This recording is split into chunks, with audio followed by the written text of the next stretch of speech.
ಗುರು ಬಸವಲಿಂಗಾಯ ನಮಃ. ಲಿಂಗಾಯ ನಮಃ. ಓ ಲಿಂಗಾಯ ನಮಃ. ಓಂ ಶ್ರೀ ಗುರು ಬಸವಲಿಂಗಾಯ ನಮಃ. ಓಂ ಶ್ರೀ ಗುರು ಬಸವಲಿಂಗಾಯ ನಮಃ. ಓಂ ಶ್ರೀ ಗುರು ಬಸವ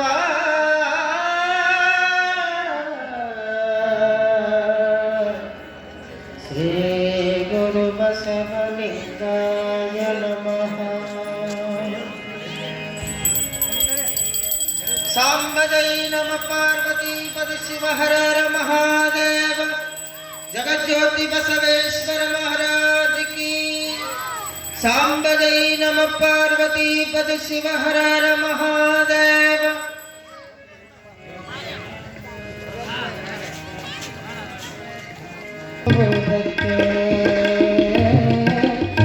ಜಂಗಮನೆ ಭಕ್ತಿ ಪರೀಕ್ಷಿಸುವುದಕ್ಕೆ ಕಲ್ಲು ಕಟ್ಟಿಗೆ ಮಣ್ಣಿನಲ್ಲಿ, ಕಲ್ಲು ಕಟ್ಟಿಗೆ ಮಣ್ಣಿನಲ್ಲಿ ಶಿವನಿದ್ದರೆ, ಶಿವನಿದ್ದರೆ, ಶಿವನಿದ್ದರೆ, ಶಿವನಿದ್ದರೆ, ಶಿವನಿದ್ದರೆ.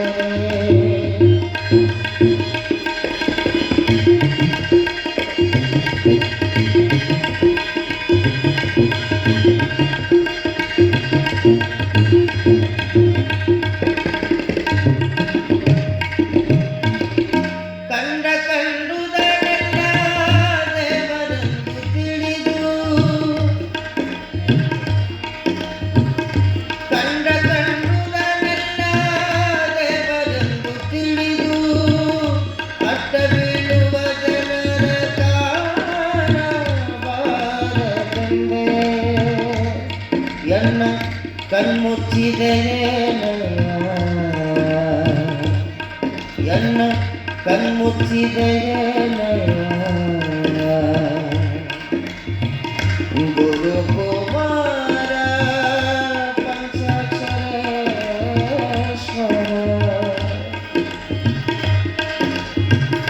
ಗುರು ಕುಮಾರ ಪಂಚಾಕ್ಷರೇಶ್ವರ. ಕಲ್ಲು ಕಟ್ಟಿಗೆ ಮಣ್ಣಿನಲ್ಲಿ, ಕಲ್ಲು ಕಟ್ಟಿಗೆ ಮಣ್ಣಿನಲ್ಲಿ ಶಿವನಿದ್ದರೆ, ಶಿವನಿದ್ದರೆ, ಶಿವನಿದ್ದರೆ. ಗುರುವೇ ಬೇಕು ಲಿಂಗವ ಕೊಡುವುದಕ್ಕೆ,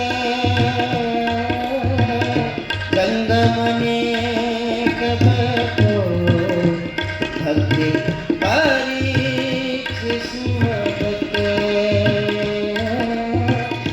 ಕಲ್ಲು ಕಟ್ಟಿಗೆ ಮಣ್ಣಿನಲ್ಲಿ, ಮಣ್ಣಿನಲ್ಲಿ, ಮಣ್ಣಿನಲ್ಲಿ.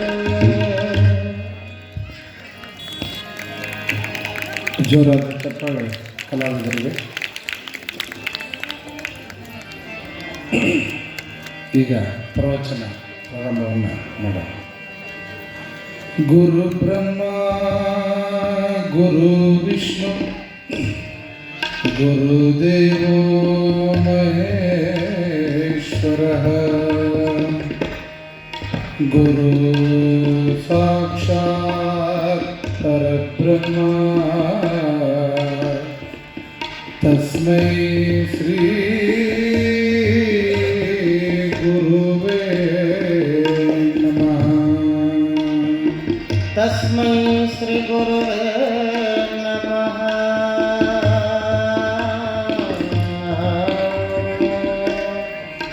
तस्मै श्री गुरुवे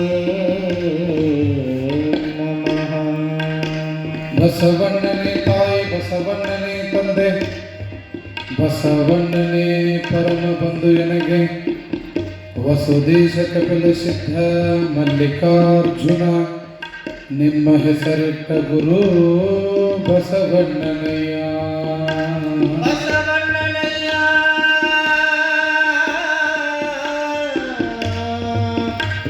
ಬಸವಣ್ಣನಯ್ಯ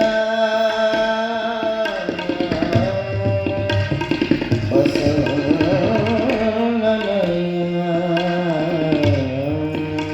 ಜಗದಗಲ ಮುಗಿಲಗಲ ಮಿಗಿಯಗಲ ನಿಮ್ಮಗಲ ಪಾತಾಳದಿಂದ ತತ್ತ ನಿಮ್ಮ ಶ್ರೀಚರಣ ಬ್ರಹ್ಮಾಂಡದಿಂದ ತತ್ತ ನಿಮ್ಮ ಶ್ರೀ ಮುಕುಟ ಅಗಮ್ಯ ಅಗೋಚರ ಅಪ್ರತಿಮ ಲಿಂಗವೇ ಕೂಡಲ ಸಂಗಮ ದೇವ ನೀವೆನ್ನ ಕರಸ್ಥಲಕ್ಕೆ ಬಂದು ಚುಳುಕಾದಿರಯ್ಯ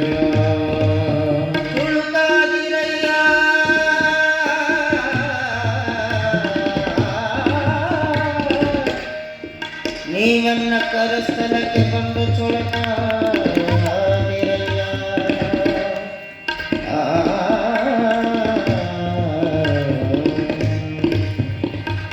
ಎಲ್ಲರೂ ಪ್ರಾರ್ಥನೆಯಲ್ಲಿ ಪಾಲ್ಗೊಳ್ಳಬೇಕು ಭಕ್ತಿ ಭಾವದಿಂದ ಪ್ರಾರ್ಥನೆಯನ್ನು ಕೇಳೋಣ.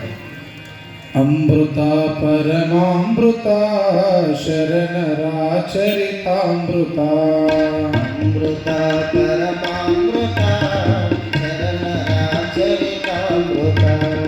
ಅಮೃತ ಪರಮಾಮೃತ ಶರಣರಾಚರಿತಾಮೃತ ಅಮೃತ ಪರಮಾಮೃತ ಶರಣರಾಚರಿತಾಮೃತ ಅಂತರಂಗದ ಅಮೃತ ಅಂತರನುಭವದ ಅಮೃತ ಅಂತರಂಗದ ಅಮೃತ ಅಂತರಂಗದ ಅಮೃತ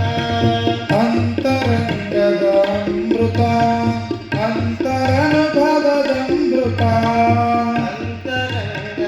ಅಮೃತ ಅಂತರಂಗದ ಅಮೃತ ಅಮೃತ ಪರಮಾಮೃತ ಶರಣರಾಚರಿತಾಮೃತ ಅಮೃತ ಪರಮಾಮೃತ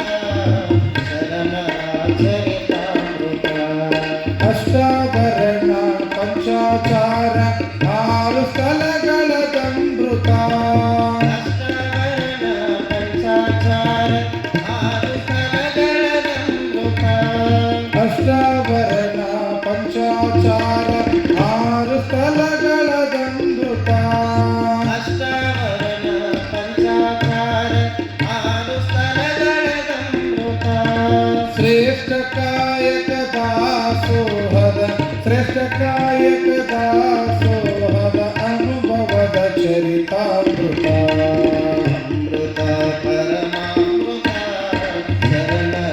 ಶರಣರಾಚರಿತಾಮೃತ ಅಮೃತ ಪರಮಾಮೃತ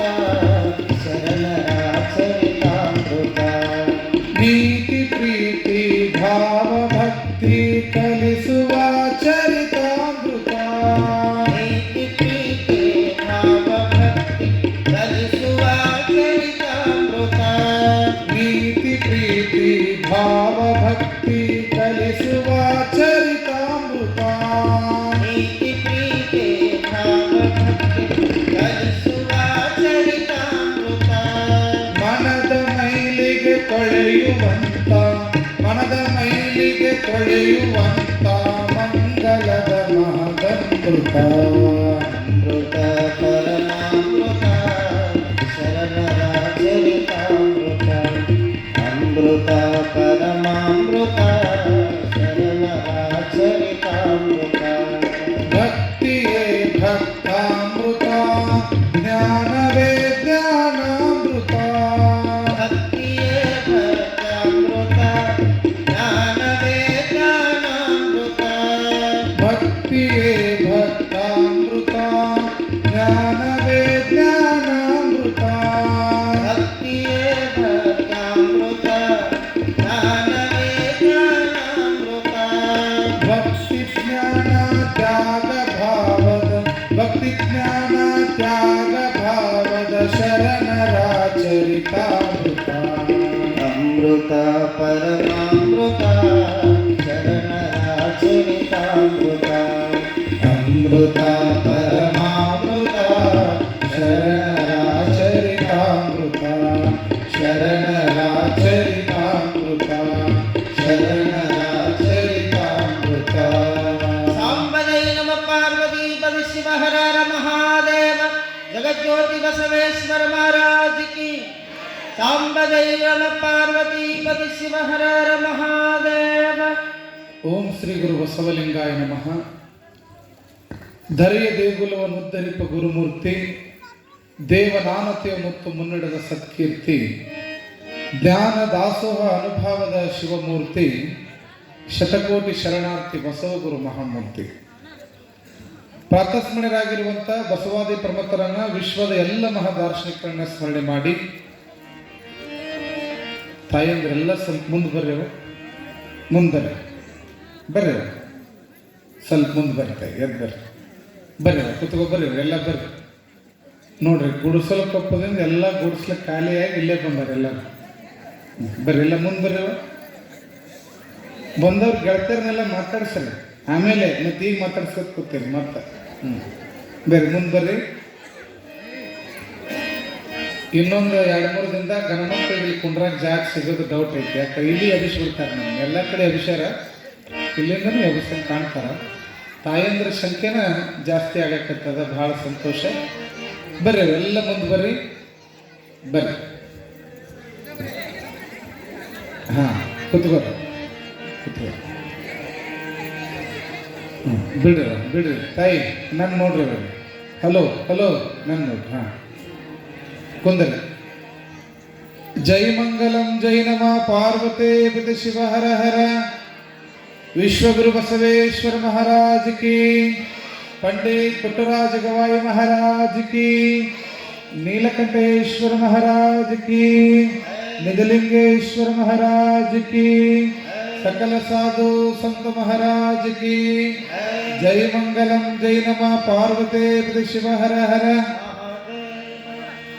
ಜಂಗಮ ಜ್ಯೋತಿ ಮಹಾ ತಪಸ್ವಿ ಲೋಕಪೂಜ್ಯರಾದ ಅತನಿಯ ಮುರುಗೇಂದ್ರ ಶಿವೇಗಳವರನ್ನ, ಧಾರವಾಡದ ಮೃತ್ಯುಂಜಯ ಮಹಾಂತಪ್ಪಗಳನ್ನ, ಹಾನಗಲ್ಲ ಗುರುಕುಮಾರ ಶಿವೇಗಳನ್ನ, ನಿಜಲಿಂಗ ಮಹಾಸ್ವಾಮಿಗಳನ್ನ, ಪುಟ್ಟಯ್ಯಜ್ಜನವರನ್ನ, ಎನ್ನ ಆರಾಧ್ಯ ಗುರುವರನ್ನ ಮನದಲ್ಲಿ ಧ್ಯಾನಿಸಿಕೊಂಡು, ನಿರ್ಲಿಗಿ ಉತ್ಸವದ ನೇತೃತ್ವವನ್ನು ವಹಿಸಿಕೊಂಡಿರುವಂತಹ ಲಿಂಗ ಪೂಜಾ ನಿಷ್ಠರು, ಮಾತೃ ಸ್ವರೂಪಿಗಳು, ಅನುಷ್ಠಾನ ಮೂರ್ತಿಗಳಾದಂಥ ಪರಮ ಪೂಜ್ಯ ಮನರಂಜನ ಪ್ರಣವ ಸ್ವರೂಪ ಬಸವರಾಜೇಂದ್ರ ಅಪ್ಪಗಳ ಪಾದಕ್ಕೆ ಭಕ್ತಿಯಿಂದ ಶರಣಗಳ ಸಮರ್ಪಣೆಯನ್ನು ಮಾಡಿ, ನಿತ್ಯವೂ ಕೂಡ ಸಂಗೀತ ಸೇವೆ ನೀಡುವಂಥ ನನ್ನ ಪ್ರೀತಿಯ ಸಂಗೀತ ಕಲಾ ಬಳಗವೇ, ಗುಡಿಸಲಕೊಪ್ಪ ಗ್ರಾಮದಿಂದ ಆಗಮಿಸಿ ಗ್ರಂಥ ಸೇವೆಯನ್ನು ಪೂಜೆಯನ್ನು ಮಾಡಿರುವಂಥ ಎಲ್ಲ ಗುಡಿಸಲಕೊಪ್ಪ ಗ್ರಾಮದ ಹಿರಿಯರೇ, ತಾಯಂದಿರೇ, ನೀರಲಿಗೆಯ ಶರಣ ಸದ್ಭಕ್ತರೇ, ಶರಣ ತಂದೆ ತಾಯಿಗಳೇ, ಸೇವಾರ್ಥಿಗಳೇ, ದಾಸೋಹಿಗಳೇ, ಅವರಿವರೆನ್ನದೇ ಎಲ್ಲರ ಅಂತರಾತ್ಮಕ್ಕೆ ಭಕ್ತಿಯಿಂದ ಶರಣು ಶರಣಾರ್ಥಿಗಳು. ಬಹಳ ಸಂತೋಷ. ಕೂತ್ಕೊಡ್ರಪ್ಪ, ಎಲ್ಲ ಕೆಳಗೆ ಕುಂದ್ರಿ.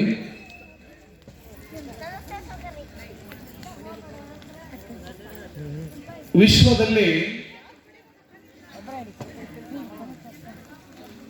ಈ ಭೂಮಿ ತನ್ನನ್ನು ತಾನು ಸುತ್ತುತ್ತಾ ಸೂರ್ಯನನ್ನ ಸುತ್ತುತ್ತದ ಅಂತ ವಿಜ್ಞಾನಿಗಳು ಹೇಳಿದ್ರು. ಭಗವಂತ ಎಷ್ಟು ಸುಂದರವಾದಂತಹ ಪೃಥ್ವಿಯನ್ನ ಸಿದ್ಧಗೊಳಿಸೋಣ ಅಂತಂತಂದ್ರ, ಈ ಭೂಮಿಯ ಮೇಲೆ ನಾವು ಏನ ಕಟ್ಲಿ, ಕುಣದಾಡ್ಲಿ, ಡ್ಯಾನ್ಸ್ ಮಾಡ್ಲಿ, ಏನ ಮಾಡಿದ್ರು ಕೂಡ ಈ ಭೂಮಿ ತಾಯಿ ಅನ್ನೋಳು ನಮ್ಮನ್ನು ಎತ್ಕೊಂಡಾಳ. ಆ ತಾಯಿ ನಮ್ಮನ್ನ ಗಟ್ಟಿಯಾಗಿ ಎತ್ಕೊಂಡಾಳ ಅಂತ ನಾವು ಗಟ್ಟಿಯಾಗಿ ನಿಂತೀವಿ. ಒಮ್ಮೇನದೆ ನನಗೆ ಒಜ್ಜಾಗೈತಿ ತಡಿ ಅಂತ ಹೇಳಿ ಸರದ್ವು ಅಂತಂದ್ರ ನಾವೆಲ್ಲ ಪಾತಾಳಕ್ಕೆ ಹೋಗ್ತೀವಿ. ಇದು ಕಾಲಚಕ್ರದ ನಿಯಮ. ಇದು ಒಂದು ಜೀವಿ ತಾಯಿಯ ಗರ್ಭಕೋಶದೊಳಗ ಅಂಡಾಂಡ ರೂಪವಾಗಿ ಹುಟ್ಟಿಕೊಂಡಂತಹ ಆ ಜೀವಿ ತಾಯಿ ಗರ್ಭದೊಳಗನ 9 ತಿಂಗಳು ನವಮಾಸಗಳು ಅಲ್ಲೇ ಕುಂತಿರ್ತದೆ ಈ ಜೀವ. ಎಷ್ಟು ತಿಂಗಳು? 9 ತಿಂಗಳು 9 ದಿನ. ಮತ್ತೆ ಅದ್ರ ಮೇಲೆ ಇಟ್ಕೊಳ್ಳಂಗಿಲ್ಲ. ತಾಯಿ ಹೊಟ್ಟೆಗಿಂದ ಹೊರಗೆ ಬಂದ್ಬಿಡ್ತೀವಿ. ನೋಡ್ರಿ, ತಾಯಿಯ ಗರ್ಭದಲ್ಲಿ ಹುಟ್ಟಿರುವಂತ ಆ ಅಂಡಾಂಡು, ಆ ಜೀವಿ ತಾಯಿಯ ಗರ್ಭದಿಂದ ಬಂದ ಮೇಲೆ ತೊಟ್ಟಿಲಿನೊಳಗಿರ್ತದ. ತೊಟ್ಟಿಲಿನಿಂದ ಅಂಬೆಗಾಲಿರ್ತದ. ಅಂಬೆಗಾಲಿನಿಂದ ಎದ್ದು ನಿಲ್ತದ. ಎದ್ದು ನಿಂತು ದೊಡ್ಡವಾಗ್ತಾನ, ಮದುವೆ ಆಗ್ತಾನ, ಮತ್ತು ವಯಸ್ಸಾಗ್ತದ, ಮತ್ತು ಬಾಗ್ತಾನ, ಮತ್ತು ಬಾಗಿ ಬಾಗಿ ಬಾಗಿ ಮತ್ತೆ ಮಣ್ಣನ್ನೇ ಸೇರ್ತಾರ. ಅದಕ್ಕೆ ಹೇಳ್ತಾರೆ, ಮಣ್ಣಿನಿಂದ ಕಾಯ ಮಣ್ಣಿಗೆ ಹೋಗಿತ್ತು ಅಂತೇಳಿ. ಇದು ಕಾಲಚಕ್ರದ ನಿಯಮ. ಇದು ನಮಗೆಲ್ಲ ಮಳೆ ಸುರಿತದಲ್ಲ, ಮಳೆ ಅಲ್ಲಿ ಮ್ಯಾಲೆ ಯಾರು ನಿಂತು ನೀರು ಹಾಕ್ತಾ ಇರ್ತಾರೇನು? ಇಲ್ಲ. ಸಮುದ್ರದಲ್ಲಿರುವಂತಹ ನೀರು ಬಿಸಿಲಿನ ತಾಪಮಾನಕ್ಕೆ ಆವಿಯಾಗಿ ಹೋಗ್ತದ. ಆ ಆವಿಯಾಗಿ ಹೋಗಿರ್ತಕ್ಕಂತಹ ಆ ನೀರು ಮೋಡಗಳಾಗಿ ಪರಿವರ್ತನೆ ಆಗ್ತದ. ಆ ಮೋಡಗಳಿಗೆ ತಂಪಾದ ಗಾಳಿ ಬಡಿತದ. ಮತ್ತೆ ಆ ತಂಪಾದ ಗಾಳಿ ಬಡಿದ ಮೇಲೆ ಮತ್ತದು ಮಳೆ ಆಗ್ತದೆ. ಮಳೆಯ ಹಳ್ಳ ಕೊಳ್ಳ ನದಿ ಕೆರೆಗಳನ್ನು ಸೇರಿ ಹರಿದು ಹರಿದು ಹರಿದು ಮತ್ತೆ ಎಲ್ಲಿ ಕೂಡ್ತದ್ರದು? ಸಮುದ್ರವನ್ನು ಕೂಡ್ತದ. ಇದೊಂದು ಕಾಲಚಕ್ರದ ನಿಯಮ. ಎಲ್ಲಿ ಪ್ರಾರಂಭ ಆಗ್ಯದ ಅಲ್ಲಿಗೆ ಅಂತ್ಯ ಆಗ್ತಕ್ಕಂಥದ್ದು. 6ರ ಮುಳ್ಳು 12ಕ್ಕೆ ಹೋಗಬೇಕಲ್ಲೇವ? 12ರ ಮುಳ್ಳು ಮತ್ತೆ 6ಕ್ಕೆ ಬರಬೇಕ. 6ಕ್ಕೆ ನಿಂತು ಬಿಟ್ರೆ ಯವ್ವ ಗಡಿಯಾರ ಓಡುವಂತ ತಡಿ ಅಂತ ನಾವೇನ್ ಮಾಡ್ತೀವಿ? ಹಿಂದೆ ಶೆಲ್ ಹಾಕ್ತೀವಿ, ಶೆಲ್. ಹಂಗ ಒಂದು ಗಡಿಯಾರದೊಳಗೆ ಒಂದು ಚಕ್ರ ಓಡ್ಲಿಲ್ಲ ಅಂತಂದ್ರ ನಾವು ಶೆಲ್ ಹಾಕ್ತೀವಲ್ಲ, ಹಂಗ ಈ ಮನುಷ್ಯನ ಜೀವನ ಅಂತಕ್ಕಂತಹ ಈ ಗಡಿಯಾರ ಓಡಬೇಕಾಗಿತ್ತು ಅಂತಂದ್ರ ಶರಣರು ಅನ್ನುವಂಥ ವಿಚಾರಧಾರೆಗಳನ್ನುವಂತಹ ಶೆಲ್ಲನ್ನು ಯಾರು ಹಾಕೊಂಡು ಹೋಗ್ತಾರಲ್ಲ, ಈ ಗಡಿಯಾರ ನಿಲ್ಲಂಗಿಲ್ಲ. ಇದು ಓಡ್ಕೊಂತ ಓಡ್ಕೊಂತನ ಹೋಗ್ತಿರ್ತದ, ಓಡ್ಕೊಂತ ಹೋಗ್ತಿರ್ತದ. ಅದಕ್ಕೆ ಅನುಭವದ ಅಡಿಗೆಯನ್ನು ಮಾಡಿ ನಾವೆಲ್ಲ ಉಣ್ಣಾಕತ್ತೀವಿ. ಶರಣರ ಚಿಂತನೆಗಳನ್ನ, ಅನುಭವಗಳನ್ನು ಕೇಳಾಕತ್ತೀವಿ ನಾವೆಲ್ಲ. ಮನಸ್ಸು ವಿಶಾಲ ಆಗಕತ್ತದ. ಹೌದಲ್ಲಪ್ಪ, ಎಂತೆಂತ ಶರಣರಿದ್ರಲ್ಲ ಈ ನಾಡಿನೊಳಗ, ಏನೆಲ್ಲ ಕಷ್ಟಗಳನ್ನು ಎದುರಿಸ್ಯಾರ. ನಾವು ಅವರೆಲ್ಲ ಸುಖವಾಗಿದಾರ, ಸಂತೋಷವಾಗಿದಾರ ಅಂತ ತಿಳ್ಕೊಂಡಿದ್ವಿ. ಆದ್ರೆ ಅವರು ಕೂಡ ಇಷ್ಟೆಲ್ಲ ಕಷ್ಟವನ್ನು ಪಟ್ಟ ಬಂದಾರಲ್ಲ ಅಂತ ಎಲ್ಲರಿಗೂ, ಪ್ರತಿಯೊಬ್ಬರಿಗೂ ಮನಸ್ಸಿನೊಳಗೆ ಆ ಪ್ರಶ್ನೆ ಮೂಡ್ತದೆ. ಇವತ್ತೇನು ವಚನ ಸಾಹಿತ್ಯ ಅಂತ ಕರಿತೀವಿ, ಬಸವ ಪುರಾಣ ಅಂತ ಕರಿತೀವಿ, ಶರಣ ಚರಿತಾಮೃತ ಅಂತ ಕರಿತೀವಲ್ಲ, ಶರಣರ ವಿಚಾರಧಾರೆಗಳನ್ನ, ಮಹಾತ್ಮರ ಚಿಂತನೆಗಳನ್ನ ಕೇವಲ ಮನುಷ್ಯರು ಅಷ್ಟೇ ಬಂದು ಕೇಳ್ತಿರ್ಲಿಲ್ಲ, ಪ್ರಾಣಿಗಳು ಕೂಡ ಬಂದು ಕೇಳ್ತಿದ್ದು. ಇತಿಹಾಸ ತೆಗೆದು ನೋಡಿದಾಗ ಗೊತ್ತಾಗ್ತದೆ. ಇವತ್ತು ಗುಡಿಸಲ ಕೊಪ್ಪದವ್ರು ಬಂದಾರ ಅಂತ ಒಂದು ಮಾತು ಹೇಳ್ತೀನಿ, ಅವರಿಗೆ ನೆನಪಿಸ್ತೇನೆ. ಇಲ್ಲೇ ತುಮಕೂರು ಅಂತ ಕೇಳಿರ್ಬೋದು ನೀವು, ಹೆಸರು ತುಮಕೂರು ಕೇಳಿರಲ್ಲ. ಆ ತುಮಕೂರು ಪಕ್ಕದೊಳಗ 100 ವರ್ಷಗಳ ಹಿಂದೆ ಒಂದು ಊರಿತ್ತು, ಅರಳಗುಂಡಿ ಅಂತಕ್ಕಂಥ ಊರು. ಆ ಊರಿನೊಳಗ ಬಾಗಲಕೋಟೆಯ ಮಲ್ಲೆನಾರರು ಅಂತಕ್ಕಂಥ ಒಬ್ಬ ಶರಣರು ಬಸವ ಪುರಾಣವನ್ನ ಹೇಳಲಿಕ್ಕೆ ಬಹಳ ಜ್ಞಾನಿಗಳವರು.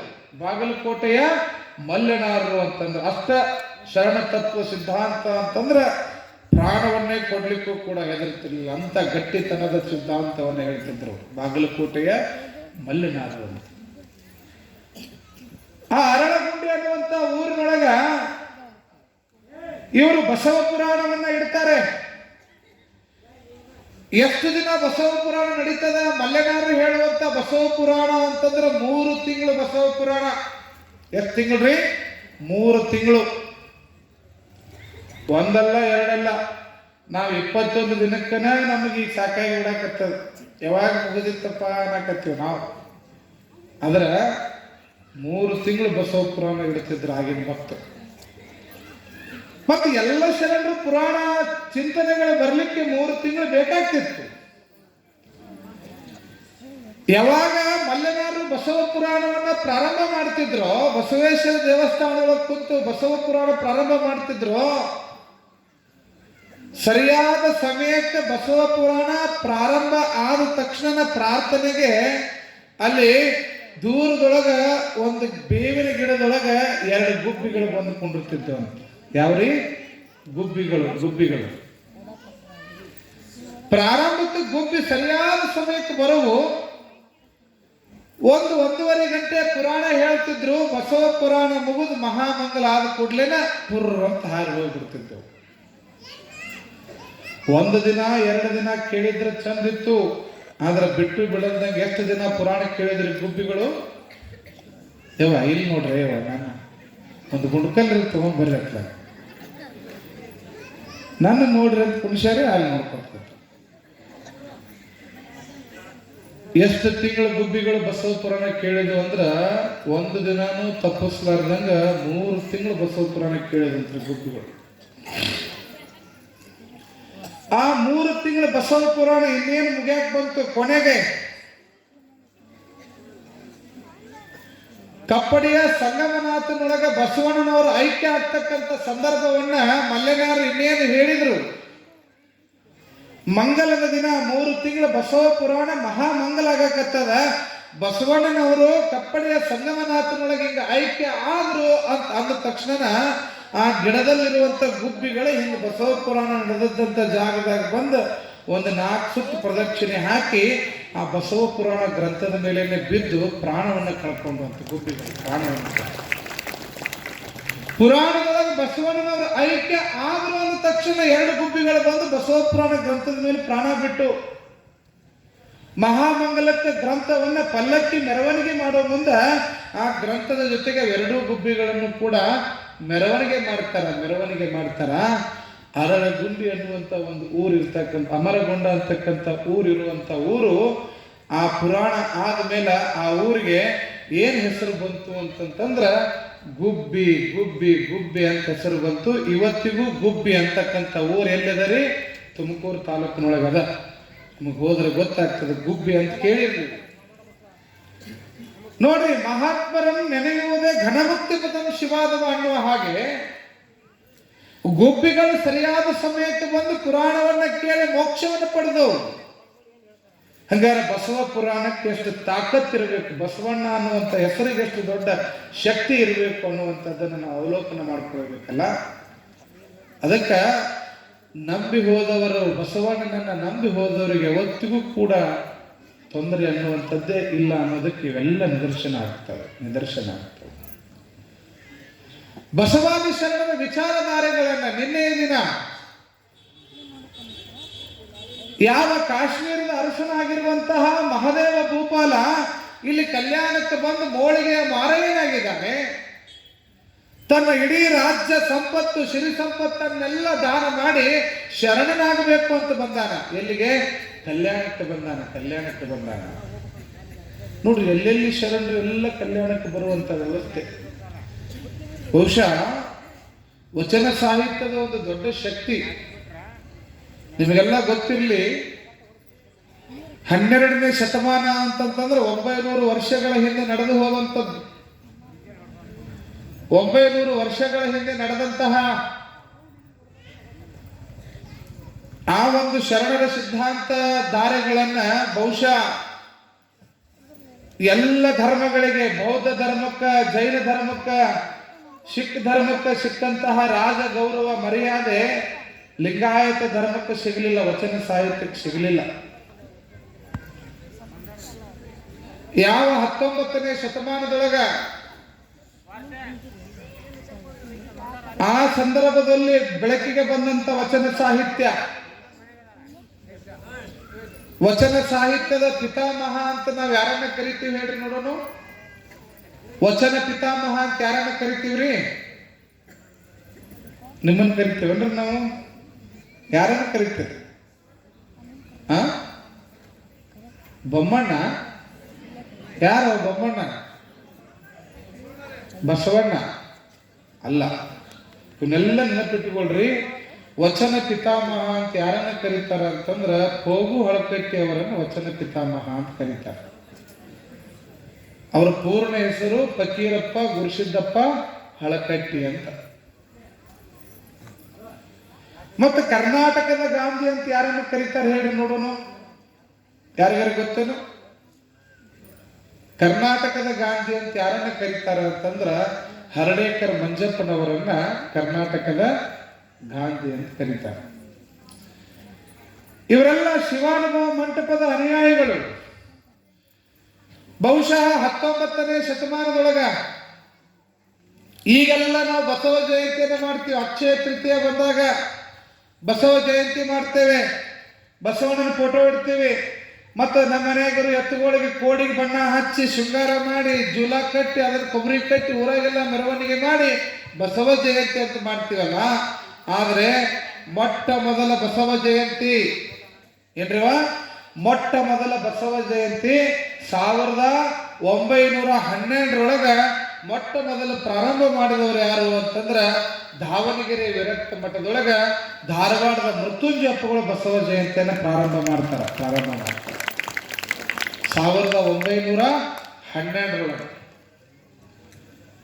ಇದು ಯಾರ ಪ್ರೇರಣೆ ಆಗಿತ್ತು ಅಂತಂತಂದ್ರ ಕರ್ನಾಟಕದ ಗಾಂಧಿ ಹರ್ಡೇಕರ್ ಮಂಜಪ್ಪನವರ ಪ್ರೇರಣೆ. ಬಹುಶಃ ಬಸವ ಜಯಂತಿಯನ್ನ ಮೊದಲು ಯಾರೂ ಮಾಡ್ತಾ ಇರಲಿಲ್ಲ. ಬಸವ ತತ್ವ ಸಿದ್ಧಾಂತಗಳಿಗೆ ಯಾರ್ದು ಕೂಡ ಬೆಂಬಲ ಇರಲಿಲ್ಲ, ರಾಜಾಶ್ರಯ ಇರಲಿಲ್ಲ. ಎಲ್ಲರೂ ತುಳಿಬೇಕನ್ನವರ ವಚನ ಸಾಹಿತ್ಯ. ಯಾಕೆ ವಚನ ಸಾಹಿತ್ಯವನ್ನು ತುಳಿಬೇಕು ಅಂತ ಹೊಂಟರು ಉಳ್ಳವರು ಅಂತಂತಂದ್ರ, ವಚನ ಸಾಹಿತ್ಯ ಎಲ್ಲಿ ಎಲ್ಲ ಜನಮಾನಸಗಳಿಗೆ ತಿಳ್ಕೊಂತ ಹೋತು ಅಂತಂತಂದ್ರ ಈ ನಾಡಿನೊಳಗ ದುಡಿಯೋರ ಸಂಖ್ಯೆ ಕಡಿಮೆ ಆಗ್ತದ, ಕುಂತು ಉಣ್ಣೋರ ಸಂಖ್ಯೆ ಜಾಸ್ತಿ ಆಗ್ತದ, ನಾನಾ ದೊಡ್ಡವ ಅನ್ನೋರು ಭಾಳ ಮಂದಿ ಬರ್ತಾರ ಅಂತೇಳಿ ಉಳ್ಳವರು ಸಾಹಿತ್ಯವನ್ನು ಉಳಿಸ್ಲಿಕ್ಕೆ ಬಿಡಲಿಲ್ಲ. ಅವು ಬರೇ ತಾಳೆ ಗರೆಗಳೊಳಗೆ ಉಳಿದಿದ್ದು, ಅವು ಬರೇ ಜಗಲಿ ಮೇಲೆ ಪೂಜೆ ಮಾಡಕಟ್ಟ ಉಳಿದಿದ್ದವು. ಬಹುಶಃ ಮನೆಗಳಿಗೆ ಹೋಗಿ ತಾಳೆಗರೆಗಳನ್ನು ಸಂಗ್ರಹ ಮಾಡಿಕೊಂಡು ವಚನ ಸಾಹಿತ್ಯ ಅನ್ನುವಂಥದ್ದು ದೊಡ್ಡ ಶಕ್ತಿ ಇರ್ತಕ್ಕಂಥ ಈ ಸಾಹಿತ್ಯ ಪ್ರತಿ ಮನೆಗಳಿಗೂ ಮುಟ್ಟಬೇಕು.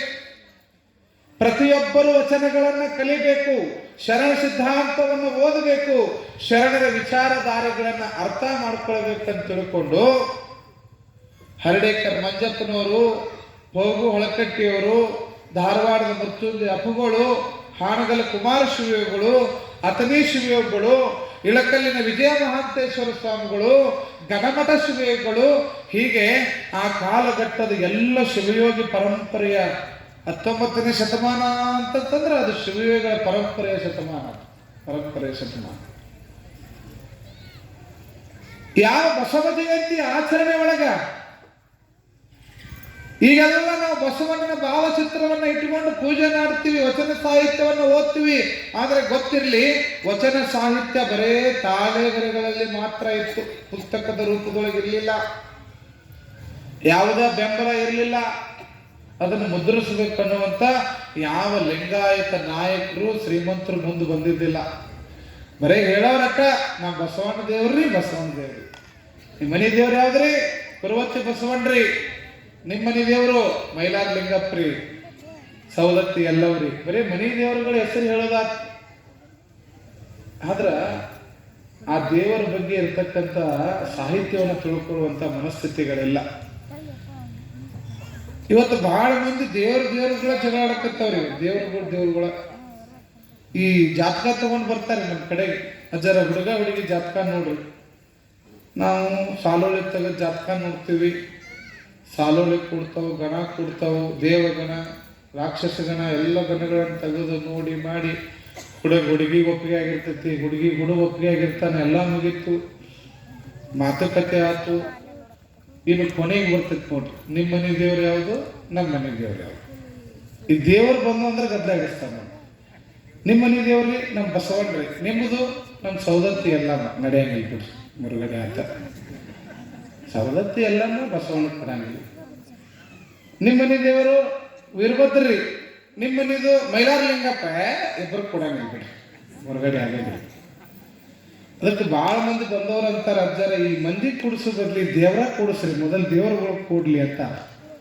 ಎಷ್ಟೋ ಬೀಗ್ತಾನ ಈ ದೇವರುಗಳು ಮನ್ಯಾಗ, ಅವ್ರ ಮನ್ಯಾಗ ಪಡ್ಲಿಗೆ ಐತಿ, ನಮ್ಮ ಮನ್ಯಾಗ ಗಂಟಿ ವಿಭೂತಿ ಐತಿ, ನಡೆಯಂಗಿಲ್ರಿ ಅಜ್ಜರ. ಅವ್ರದ್ದು ಭಂಡಾರ್ರಿ, ನಮ್ದು ವಿಭೂತಿ ನಡೆಯಂಗಿಲ್ಲ. ಮುರುಗಡೆನ ಆಗಿಲ್ಲ, ಬೀಗ್ತಾನಗಳು ಮುರುಗಡೆ ಆಗಿಲ್ಲ. ಮುಕ್ತ ಮಾತುಕತೆ ಬಂದು ಮುಗುದಿಲ್ಲ, ದೇವರುಗಳು ಬಂದ ಕಳಿಸೋ.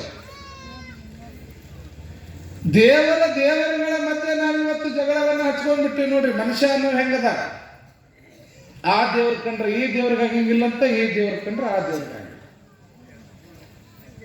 ಅದಕ್ಕೆ ನಮ್ಮ ಗವಾಯಿಗಳು ಪ್ರಾರಂಭದಾಗ ಬಹಳ ಅದ್ಭುತ ಗೀತೆ ಹಾಡಿದ್ರು. ಕಲ್ಲು ಕಟ್ಟಿಗೆ ಗುಡಿಯೊಳಗೆ ಎಂತ ಅದ್ಭುತವಾದಂಥ ಸಾಹಿತ್ಯ ಪುಟ್ಟಯ್ಯಜ್ಜರು ಬರೆದಿದ್ದು. ನಾವೆಲ್ಲ ದೇವರನ್ನ ಕಲ್ಲಿನ ರೂಪದೊಳಗ, ಕಟ್ಟಿಗೆ ರೂಪದೊಳಗ, ಮಣ್ಣಿನ ರೂಪದೊಳಗ, ಬಂಗಾರದ ರೂಪದೊಳಗ, ಬೆಳ್ಳಿಯ ರೂಪದೊಳಗ, ವಜ್ರದ ರೂಪದೊಳಗ ಮಾಡ್ಕೊಂಡಿವಿ. ದೇವರು ಹಿಂಗ ಇರ್ಬೋದು ಅಂತ ಹೇಳಿ ಒಂದು ಕಲ್ಪನೆಯನ್ನ ಕೊಟ್ಟಿವಿ. ಹಿಂಗ ಇರ್ಬೋದು ಅಂತೇಳಿ ಯಾರು ನೋಡಿದವರಿಲ್ಲ ದೇವರನ್ನ. ದೇವ್ರು ಹಿಂಗ ಅದಾನ, ಶಿವಪ್ಪ ಹಿಂಗ ಅದಾನ. ನೋಡ್ರಿ ದೇವರು ಎಷ್ಟು ಮಜಾ ಅದಾವ ಅಂತಂದ್ರ, ಗಣಪತಿ ವಾಹನ ಇಲಿ, ಶಿವಪ್ಪನ ಕೊಳ್ಳಾಗಿರೋದು ನೋಡ್ರಿ. ಗಣಪತಿ ಇಲಿಗೂ ಶಿವಪ್ಪನ ಕೊಳ್ಳ ನಾವು ಆಗಿ ಬರಂಗಿಲ್ಲ, ಅವು ಎರಡು ಮತ್ತು ಕೂಡಿ ಅದಾವ. ಪಾರ್ವತಿದು ಸಿಂಹ, ಶಿವಂದು ನಂದಿ. ನೋಡ್ರಿ ನಂದಿಗೆ ಶಿವಮೊಗ್ಗ ಆಗ್ತೈತಲ್ರಿ, ಮತ್ತು ಅವು ಕೂಡ್ಯಾವ ಅಲ್ಲಿ, ಮತ್ತು ಅವ್ರ ಗಂಡ ಹೆಂಡತಿ ಕೂಡ್ಯಾವ, ಅವ್ರ ವಾಹನಗಳು ಕೂಡ್ಯಾವ. ನೋಡ್ರಿ ನೀವು ಭಾವಚಿತ್ರದೊಳಗೆ ಪಾರ್ವತಿ ದೇವಿ ಸಿಂಹದ ಮೇಲೆ ಕುಂತಿರ್ತಾಳ, ಶಿವಪ್ಪ ನಂದಿ ಮೇಲೆ ಕುಂತಿರ್ತಾಳ. ಕೊಳ್ಳಾಗ ಹಾವು ಇಟ್ಕೊಂಡಾನ, ಮುಂದೆ ಗಣಪತಿ ಕೂತಾನ, ಗಣಪತಿ ಮುಂದೆ ಇಲಿ ಕುಂತೈತಿ. ಇಲಿ ಕುಂತಿದ್ದು ಹಾವ ನೋಡ್ಕೋತ ಕುಂತೈತಿ, ಅದನ್ನ ಬದುಕಾಕ್ಬಿಟ್ಟೈತ ಇಲಿನ. ಯಾವ್ದಾರೆ ಹಾವು ಇಲಿ ಬಿಡ್ತೈತ್ರೆ ಬಿಡಂಗಿಲ್ಲ. ಸಿಂಹ ನಂದಿನ ಬಿಡ್ತೈತ, ಆಕಳ ನಂದಿ ಏನು ಬಸವಣ್ಣನ ಬಿಡ್ತೈತ. ಇದು ಸಾಧು ಪ್ರಾಣಿ, ಅದು ಕ್ರೂರ ಪ್ರಾಣಿ. ಒಂದು ಭಾವಚಿತ್ರದೊಳಗ ಕ್ರೂರ ಪ್ರಾಣಿಗಳು ಅದಾವ, ಸಾಧು ಪ್ರಾಣಿಗಳು ಅದಾವ. ಅವೆಲ್ಲ ಕೂಡಿ ಬದುಕುವಂತ ಸಂದೇಶವನ್ನ ಕೊಡಕತ್ತಾವ. ಆದ್ರೆ ಊರಾಗಿದ್ದವ್ರು ನಾವು, ನೀ ಆ ಜಾತ್ಯವ, ನೀ ಈ ಜಾತ್ಯವ ಅಂತ ಮಾಡ್ಕೊಂತ ನಾವು ಜಗಳ ಆಡ್ಕೊಂತ ನಾವು ಊರಾಗ ಕುಂತೀವಿ. ದೇವರುಗಳು ಕೂಡಾಕತ್ತಾವು, ಅಲ್ಲಿರೋ ಪ್ರಾಣಿಗಳು ಕೂಡಾಕತ್ತಾವು. ಆದ್ರೆ ದೇವ್ರ ಪೂಜೆ ಮಾಡೋರು ನಾವು ಕೂಡಾಕತ್ತೇವೆ. ನಮಗ ಕೂಡುವ ಭಾವ ಬರ್ತಾ ಇಲ್ಲ. ಭಾವಚಿತ್ರದೊಳಗೆ, ಫೋಟೋದೊಳಗೆ ಅವನ್ನೆಲ್ಲ ನೋಡಿ ದಿನಾ ಪೂಜೆ ಮಾಡ್ತೀವಿ ನಾವು. ಅಂದ್ರೆ ನಮ್ಮಲ್ಲಿ ಆ ಭಾವನೆ ಬರ್ಬೇಕು ಅನ್ನೋದಕ್ಕೆ ಭಾವಚಿತ್ರಗಳೊಳಗೆ ಅದನ್ನು ತೋರಿಸ್ಯಾರ ನಮ್ಗೆಲ್ಲ. ಹಂಗ ಫಕೀರಪ್ಪ ಗುರುಸಿದ್ದಪ್ಪ ಹಳಕಟ್ಟಿ ಅವರು ವಚನ ಸಾಹಿತ್ಯದ ಅಧ್ಯಯನ ಮಾಡ್ತಾರೆ, ವಕೀಲರವರು. ನೋಡ್ರಿ 19ನೇ ಶತಮಾನದಲ್ಲಿ 12ನೇ ಶತಮಾನದಲ್ಲಿ ಅಜಗಜಾಂತರ 700-800 ವರ್ಷಗಳ ವ್ಯತ್ಯಾಸ ಅದ. ಆದ್ರೆ ಫಕೀರಪ್ಪ ಗುರುಸಿದ್ದಪ್ಪ ಹಳಕಟ್ಟಿ ಅವರು ವಚನಗಳನ್ನ ಬರೀಲಿಲ್ಲ. ಆದ್ರೆ ಅವ್ರಿಗೆ ಏನಂತ ಕರೆದ್ರು, ವಚನ ಪಿತಾಮಹ ಅಂತ ಕರೆದ್ರು. ಯಾಕ ಅವ್ರನ್ನೇ ವಚನ ಪಿತಾಮಹ ಅಂತ ಕರೆದ್ರು ಅಂತಂತಂದ್ರ, ವಚನ ಸಾಹಿತ್ಯ ಕೇವಲ ತಾಳೆಗರೆಗಳಲ್ಲಿತ್ತು. 1889-90ರ ಕಾಲಘಟ್ಟದೊಳಗೆ ನಡೆದಂತ ಘಟನೆ ಹೇಳಾಕತ್ತೀನಿ ನಾನು ನಿಮಗೆ. 1890-91 ಭಾಗದೊಳಗ ಈ ಪುಸ್ತಕದ ರೂಪದೊಳಗೆ ವಚನ ಸಾಹಿತ್ಯ ಇರಲಿಲ್ಲ, ತಾಳೆಗರೆಗಳಲ್ಲಿದ್ದು. ತಾಳೆಗರೆಗಳಲ್ಲಿ ವಚನ ಸಾಹಿತ್ಯ ಎದುರಾಗಿದ್ದವ ತಾಳೆಗರೆಗಳಲ್ಲಿತ್ತು. ಅವ ಜಗಲಿ ಮೇಲೆ ಅಟ್ಟ ಪೂಜೆ ಮಾಡಾಕಿದ್ದವು, ದೊಡ್ಡ ದೊಡ್ಡವ್ರ ಮನೆಯಾಗ, ಅವ್ರ ಮನೆಯಾಗ, ಇವ್ರ ಮನೆಯಾಗ.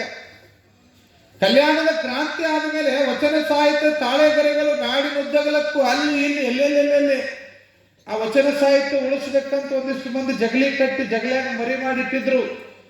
ಅವು ದೇವ್ರ ಪೂಜೆ ಅಂತೇಳಿ ಪೂಜೆ ಮಾಡಕ್ ಇಟ್ಟಿದ್ರು. ಈ ಎಲ್ಲ ವಚನ ಸಾಹಿತ್ಯಗಳನ್ನ ಮನೆ ಮನೆಗಳಿಗೆ, ಊರುಗಳಿಗೆ ಅಡ್ಡಾಡಿ ಸಂಗ್ರಹ ಮಾಡಿದವರು ಹೋಗು ಅಳಕಟ್ಟಿಯವರು. ಯಾವ ಹಾನಗಲ್ಲ ಕುಮಾರಶಿವೆಗಳ ಪ್ರೇರಣೆ, ಅಥಣಿ ಮುರುಘೇಂದ್ರ ಶಿವೆಗಳ ಪ್ರೇರಣೆಗೆ ಒಳಪಟ್ಟಿರ್ತಕ್ಕಂತಹ ಹೋಗು ಹಳಕಟ್ಟಿಯವರು ಎಲ್ಲ ತಾಳೆಗರೆಗಳನ್ನು ಸಂಗ್ರಹ ಮಾಡ್ತಾರ, ಅಧ್ಯಯನ ಮಾಡ್ತಾರ.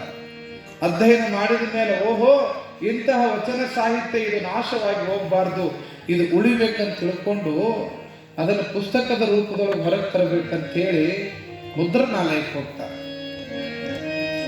ಆಗಿನ ಸಂದರ್ಭದೊಳಗೆ 1800 ಕಾಲಘಟ್ಟದೊಳಗ ಈ ಕರ್ನಾಟಕ ರಾಜ್ಯದೊಳಗ ಒಂದೇ ಒಂದು ಮುದ್ರಣಾಲಯ ಇತ್ತು. ಅದರ ಹೆಸರು ಮಂಗಳೂರು ಮುದ್ರಣಾಲಯ. ಮಂಗಳೂರಿಗೆ ಹೋಗ್ಬೇಕಾಗಿತ್ತು, ನೀವೇನ ಪ್ರಿಂಟ್ ಮಾಡಬೇಕಾಗಿತ್ತು. ಈಗೆಲ್ಲ ಊರಿಗೆ ಕೇರಿಗೆ ಬಂದ ಪ್ರಿಂಟಿಂಗ್ ಪ್ರೆಸ್ಗಳು. ಆದ್ರೆ ಯಾವುದೇ ಪುಸ್ತಕವನ್ನ, ಸಾಹಿತ್ಯವನ್ನ ಪ್ರಿಂಟ್ ಮಾಡಬೇಕಾಗಿತ್ತು ಅಂತಂತಂದ್ರೆ ಎಲ್ಲಿ ಹೋಗ್ಬೇಕಾಗಿತ್ತು ರೀ? ಮಂಗಳೂರು ಮುದ್ರಣಾಲಯಕ್ಕೆ ಹೋಗ್ಬೇಕಾಗಿತ್ತು. ನಾನು 1800 ಕಾಲಘಟ್ಟವನ್ನು ಹೇಳಕತ್ತೀನಿ.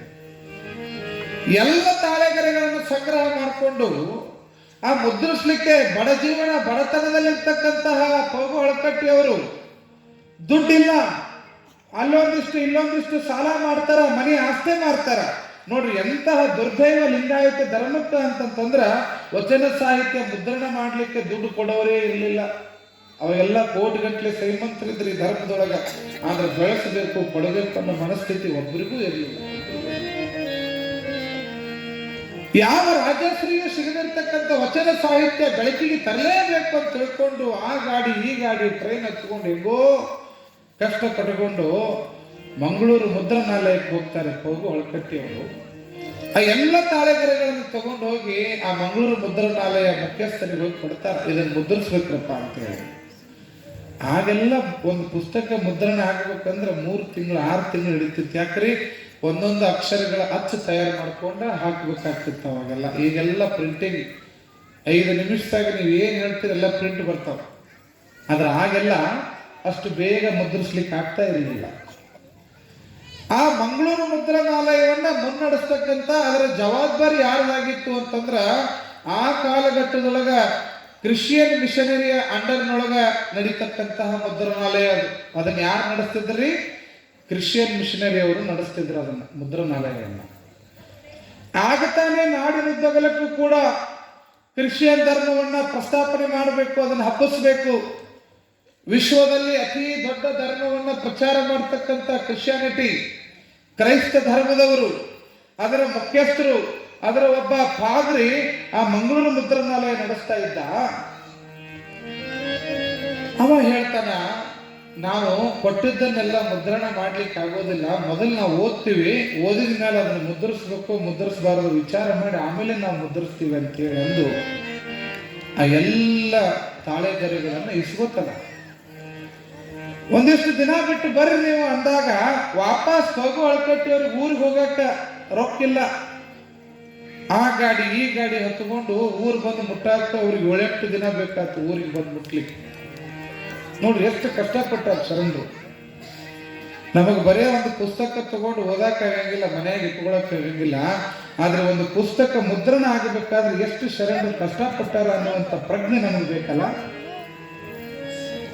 7-8 ದಿನದ ಮೇಲೆ ಊರಿಗೆ ಬರ್ತಾರ. ಅವ್ರು ಬರೋದ್ರೊಳಗೇನೆ ಮಂಗಳೂರಿನಿಂದ ಒಂದು ಪತ್ರ ಬಂದು ಅವ್ರ ಮನೆಯಾಗ ಬಿದ್ದಿತ್ತು. ಆ ಪತ್ರದೊಳಗೆ ಮಂಗಳೂರು ಮುದ್ರಣಾಲಯದ ಆ ಪಾತ್ರಿ ಏನ್ ಬರ್ದಿದ್ದ ಅಂತಂದ್ರ, ಫಕೀರಪ್ಪ ಗುರುಸಿದ್ದಪ್ಪ ಹಳಕಟ್ಟಿ ಅವರೇ, ನೀವು ನಮಗೆ ತಾಳೆಗರೆಗಳ ಪುಸ್ತಕವನ್ನು ಮುದ್ರಿಸ್ಲಿಕ್ಕೆ ಕೊಟ್ಟಿದ್ರಿ, ಆ ಒಂದು ಸಾಹಿತ್ಯವನ್ನ ನಮ್ಮ ಮುದ್ರಣಾಲಯದಲ್ಲಿ ಮುದ್ರಿಸ್ಲಿಕ್ಕೆ ಆಗೋದಿಲ್ಲ ಅಂತ ಬರ್ದಿದ್ದ ಪತ್ರದಾಗ. ಅದನ್ನು ನೋಡಿ ಬಹಳ ನೋವು ಪಡ್ತಾರೆ ಅವರು. ಏನಪ್ಪ ಇದು ಇಷ್ಟು ಕಷ್ಟಪಟ್ಟು ವಚನ ಸಾಹಿತ್ಯ ಮುದ್ರಿಸಬೇಕು, ಅದನ್ನು ಹೊರಗೆ ತರಬೇಕು ಅಂತ ಹೋದ್ರೆ ಇವರು ಮುದ್ರಿಸಂಗಿಲ್ಲಲ್ಲ ಅಂದ್ರಂತೆಲ್ಲ. ಅದನ್ನು ಓದಿದ ಮೇಲೆ ಬಹಳ ನೋವು ಪಟ್ಕೊಂಡು ಆಮೇಲೆ ಕೆಳಗ ಅದೇ ಪಾದ್ರಿ ಬರ್ದಿರ್ತಾನಂತ, ಕೆಳಗ ಆ ಮಿಷನರಿ ಅವ್ರು ಬರ್ದಿರ್ತಾರೆ, ಯಾಕೆ ನಮಗೆ ಮುದ್ರಿಸ್ಲಿಕ್ಕೆ ಆಗೋದಿಲ್ಲ ಅಂತಂದ್ರ, ನೀವು ತಂದು ಕೊಟ್ಟ ಸಾಹಿತ್ಯ ಅದು ಅಗಾಧವಾದಂತ ಸಾಹಿತ್ಯ, ಇದನ್ನೇನಾದ್ರೂ ನಾವು ಮುದ್ರಿಸ್ಬಿಟ್ರ ನಮ್ಮ ಬೈಬಲ್ ಧರ್ಮಕ್ಕೆ ಬಹಳ ದೊಡ್ಡ ತೊಂದರೆ ಆಗ್ತದ ಅನ್ನೋ ಕಾರಣಕ್ಕೆ ನಾವು ಇದನ್ನು ಮುದ್ರಿಸೋದಿಲ್ಲ ಅನ್ನುವಂಥ ಪದವನ್ನ ಅದರೊಳಗೆ ಬರ್ದಿದ್ದಂತ. ಅದನ್ನು ನೋಡೋಣ ಸಂತೋಷ ಆಗಿಬಿಡ್ತದ. ಪಗು ಹಳಕಟ್ಟಿ, ಓಹೋ, ವಿಶ್ವವನ್ನ ಆಳ್ತಿರ್ತಕ್ಕಂತಹ ಬೈಬಲ್ ಗ್ರಂಥ ಇವತ್ತು ವಚನ ಸಾಹಿತ್ಯ ಇನ್ನೂ ಮುದ್ರಣ ಆಗಿಲ್ಲ, ಆದರೂ ಕೂಡ ಅದರ ಸರಿಸಮಾನವಾಗಿ ಅದು ಮುಂದುವರಿತದ ಅನ್ನುವಂಥದ್ದು ಒಬ್ಬ ಕ್ರಿಶ್ಚಿಯನ್ ಮಿಷನರಿ ಒಬ್ಬ ವ್ಯಕ್ತಿ ಹೇಳ್ತಾನ ಅಂತಂದ್ರ, ನನ್ನ ಮನೆ ಹೋಗ್ಲಿ, ನನ್ನ ಆಸ್ತಿ ಹೋಗ್ಲಿ, ನನ್ನ ಸಂಪತ್ತು ಹೋಗ್ಲಿ, ಇದನ್ನು ಮುದ್ರಿಸಲೇಬೇಕು ಅಂತ ತೀರ್ಮಾನ ಮಾಡಿಕೊಂಡು ಮತ್ತೆ ತಾಳೆಗರಿಗಳನ್ನೆಲ್ಲ ತಗೊಂಡು ಎಲ್ಲಿ ಹೋಗ್ತಾನ ಅಂತಂದ್ರ ಸೊಲ್ಲಾಪುರಕ್ಕೆ ಹೋಗಿ, ಮಹಾರಾಷ್ಟ್ರದ ಸೊಲ್ಲಾಪುರದಲ್ಲಿ ಹೋಗಿ ಮೊಟ್ಟ ಮೊದಲ ಹೊತ್ತಿಗೆಯನ್ನ ಅದನ್ನು ಪ್ರಾರಂಭ ಮಾಡಿ ತಯಾರು ಮಾಡ್ತಾರೆ. ಅದಕ್ಕೆ ಪಗು ಹಳಕಟ್ಟಿ ಅವರಿಗೆ ವಚನ ಪಿತಾಮಹ ಅಂತ ಕರೆದ್ರು. ವಚನ ಪಿತಾಮಹ ಅಂತ ಕರೆದ್ರು. ಪೂಜ್ಯರು ಹೇಳಾಗತ್ತಾರ ನೋಡ್ರಿ, ಒಂದು ವಚನ ಸಾಹಿತ್ಯದ ಗ್ರಂಥ ಹೊರಗೆ ಬರಬೇಕಾದ್ರೆ ಆಗಿನ ಕಾಲದೊಳಗ ಪಗು ಹಳಕಟ್ಟಿ ಅವರು 6 ಎಕರೆ ಹೊಲ ಮಾರ್ಕೋತಾರಂತ. ನೋಡ್ರಿ, 6 ಎಕರೆ ಹೊಲ ಮಾರ್ಕೋತಾರಂತ. ಇವತ್ತು ಯಾರು ಮಾರ್ಕೊಳ್ಳೋದ್ರಿ ಹೊಲನ? ನಮ್ಮ ಅಪ್ಪಂದು ಬರ್ಲ್ರಿ, ನಮ್ಮ ಅವ್ವಂದು ಬರ್ಲ್ರಿ, ತವ್ರ ಮನೆದು ಬರ್ಲ್ರಿ, ಗಂಡನ ಮನೆದು ಬರ್ಲಿ ಅನ್ನೋರಾದ್ರು ನಾವು ನಮಗಾಗಿ ನನಗೆ ಬೇಕು ಅಂತ ಗಳಿಸೋರು ನಾವಾದ್ರ ಹೋಗು ಹಳಕಟ್ಟಿಯವ್ರು ಯಾಕೆ ದೊಡ್ಡವರಾಗ್ತಾರ ಅಂತಂದ್ರ ಬಹುಶಃ ಆಗಿನ ಕಾಲಘಟ್ಟದೊಳಗ ಹೋಗು ಹಳಕಟ್ಟಿಯವರು ತಮ್ಮ 6 ಎಕರೆ ಹೊಲ ಮಾರದೆ ವಚನ ಸಾಹಿತ್ಯದ ಗ್ರಂಥ ಬಿಡುಗಡೆ ಮಾಡದೆ ಇದ್ದಿದ್ರೆ ಇವತ್ತು ನಾವೆಲ್ಲ ಇಷ್ಟು ಓದ್ಲಿಕ್ಕೆ ಆಗ್ತಾ ಇರಲಿಲ್ಲ, ಇಷ್ಟು ತಿಳ್ಕೊಳಿಕ್ಕೆ ಆಗ್ತಾ ಇರಲಿಲ್ಲ. ಎಷ್ಟು ಈ ಲಿಂಗಾಯತ ಧರ್ಮದ ಮೇಲೆ ಅನ್ಯಾಯ ಆಗ್ಯದ, ಎಷ್ಟು ಬಲ ಪ್ರಯೋಗ ಆಗ್ಯದ ಅಂತಂದ್ರೆ ಎಂತೆಂಥವ್ರು ಬಂದು ಇದನ್ನು ನಾಶ ಮಾಡಬೇಕಂತ ಹೋದ್ರು ಕೂಡ ಯಾರಿಂದಲೂ ಸಾಧ್ಯ ಆಗಲಿಲ್ಲ, ಯಾರಿಂದಲೂ ಸಾಧ್ಯ ಆಗಲಿಲ್ಲ. ನೋಡ್ರಿ, ಬಹುಶಃ ಬೌದ್ಧ ಧರ್ಮಕ್ಕೆ ಸಿಕ್ಕಂತಹ ರಾಜಾಶ್ರಯ, ಬಹುಶಃ ಕ್ರಿಶ್ಚಿಯನ್ ಧರ್ಮಕ್ಕೆ ಸಿಕ್ಕಂತಹ ರಾಜಾಶ್ರಯ ಏನಾದರೂ ಬಸವ ಧರ್ಮಕ್ಕ, ಲಿಂಗಾಯತ ಧರ್ಮಕ್ಕೆ ಏನಾದರೂ ರಾಜಾಶ್ರಯ ಸಿಕ್ಕಿದ್ದೇ ಆಗಿದ್ರೆ ಇವತ್ತು ವಿಶ್ವದಲ್ಲಿ ಮೊಟ್ಟ ಮೊದಲ ಧರ್ಮ ಯಾವುದಾಗಿರ್ತಿತ್ತು ಅಂತಂದ್ರೆ ಲಿಂಗಾಯತ ಧರ್ಮದ ಬಸವ ಗ್ರಂಥ ಇವತ್ತು ದೊಡ್ಡ ಗ್ರಂಥವಾಗಿ ಬೆಳೀತಿತ್ತು. ಸಾಮಾನ್ಯ ಏನ್ರಿ ವಚನ ಸಾಹಿತ್ಯ, ಮೈಯೆಲ್ಲ ರೋಮಾಂಚನ ಆಗ್ತದ, ಓದ್ತಾ ಹೋದಾಗ ಕಣ್ಣೀರು ಬರ್ತದ. ಶರಣರು ಎಷ್ಟು ಕಷ್ಟಪಟ್ಟಾರ, ಎಷ್ಟು ನೋವು ಪಟ್ಟಾರ, ಎಷ್ಟೋ ತಾಳೆ ಗರೆಗಳು ಸುಟ್ಟು ಹೋಗ್ಯಾವ, ನಾಶ ಹೋಗ್ಯಾವ. ಎಷ್ಟೋ ಜನರ ಒಂದು ಪಾಪ ಕರ್ಮಕ್ಕೆ ಶಿಲಿಕ್ಕೆ ಶರಣರು ನ್ಯಾಯವಾಗಿ ಸತ್ತು ಹೋಗ್ಯಾರ. ಆದ್ರೂ ಕೂಡ ಇವತ್ತು ವಚನ ಸಾಹಿತ್ಯ ಇಷ್ಟ ಬಂದಿದ್ದಕ್ಕನ ಏನೇನೋ ಅಲ್ಲೋಲ ಕಲ್ಲೋಲ ಆಗಕತ್ತದ ಜಗತ್ತಿನೊಳಗೆ.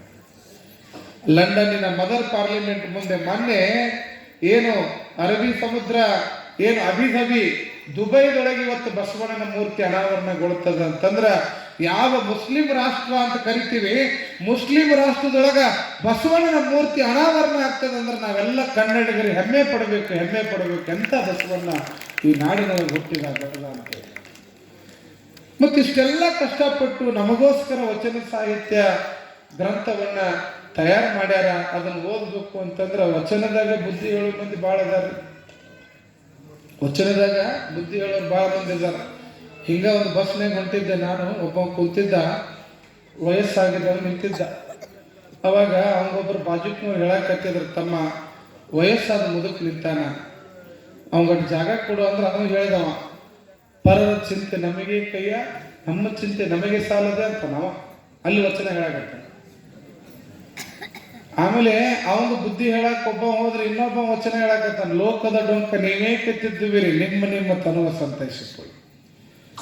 ಇವರು ವಚನಗಳನ್ನ ಹೆಂಗ್ ಬಳಸ್ಕೊಳಕತ್ತಾರಪ್ಪ ಅಂತಂದ್ರ ತಮ್ಮ ಜಗಳಕ್ಕ ತಮ್ಮ ತೀಟಿಗೆ ವಚನಗಳನ್ನ ಬಳಸ್ಕೊಳ್ಳೋರದ. ಆದ್ರೆ ಶರಣ ಸಾಹಿತ್ಯ, ವಚನ ಸಾಹಿತ್ಯ ಅನ್ನುವಂಥದ್ದು ಈ ನಾಡಿಗೆ ಬರಬೇಕಾದ್ರ ಹಿಂಗ ಬಂದಿಲ್ಲ. ಎಷ್ಟೋ ಜನರ ತ್ಯಾಗ ಬಲಿದಾನ ಇದಕ್ಕೆ ಸಮರ್ಪಣೆ ಅದ, ಎಷ್ಟೋ ಜನರ ರಕ್ತ ಹರಿದದ, ಎಷ್ಟೋ ಜನರ ಮನೆ ಆಸ್ತಿಗಳು ಮಾರಾಟ ಆಗ್ಯಾವು, ಎಷ್ಟೋ ಜನ ಹೊಟ್ಟೆ ಹಸಿವಿನಿಂದ ನರಳಾಡಿ ಒದ್ದಾಡಿ ಹಸಿವಿನಿಂದ ಈ ಸಾಹಿತ್ಯವನ್ನು ಉಳಿಸ್ಲಿಕ್ಕೆ ಹೋರಾಟ ಮಾಡ್ಯಾರ ಅಂತಂದ ಮೇಲೆ ನಾವೊಂದಿಷ್ಟು ವಚನ ಸಾಹಿತ್ಯದ ಕಡೆಗೆ ಗಮನ ಕೊಡುವಂಥ ಕೆಲಸ ಮಾಡ್ಕೊಳ್ಬೇಕು, ತಿಳ್ಕೊಳ್ಳುವಂಥ ವಿಚಾರ ಮಾಡಬೇಕು ಅಂತಕ್ಕಂಥದ್ದು.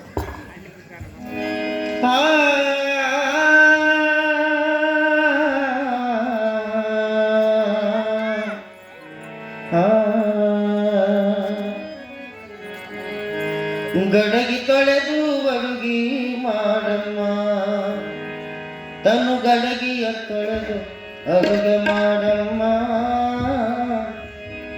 ಗಡಗಿ ತೊಳೆದು ಅಡುಗೆ ಮಾಡಮ್ಮ, ತನು ಗಡಗಿಯ ತೊಳೆದು ಅಡುಗೆ ಮಾಡಮ್ಮ, ಗಡಗಿ ತೊಳೆದು ಅಡುಗೆ ಮಾಡಮ್ಮ, ಅನುಭಾವದ ಅಡುಗೆಯ ಮಾಡಿ ಗಡಿಯ ಮಾಡಮ್ಮ,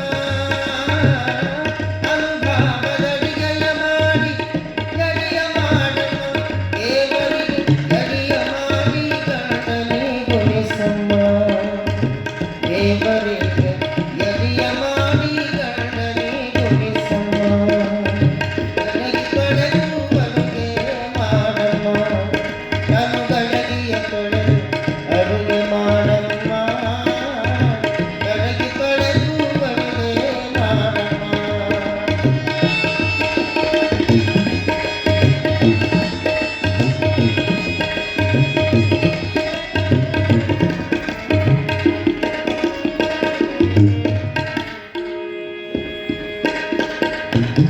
ಧರ್ಮವೆಂಬ ಜೋಳ ಬೀಸವ್ವ ನೀ, ಕರ್ಮವೆಂಬ ಜೋಳ ಬೀಸವ್ವ, ಧರ್ಮ ಜಲಡಿಲೆ ಹಿತ್ತ ಸೂಸವ್ವ.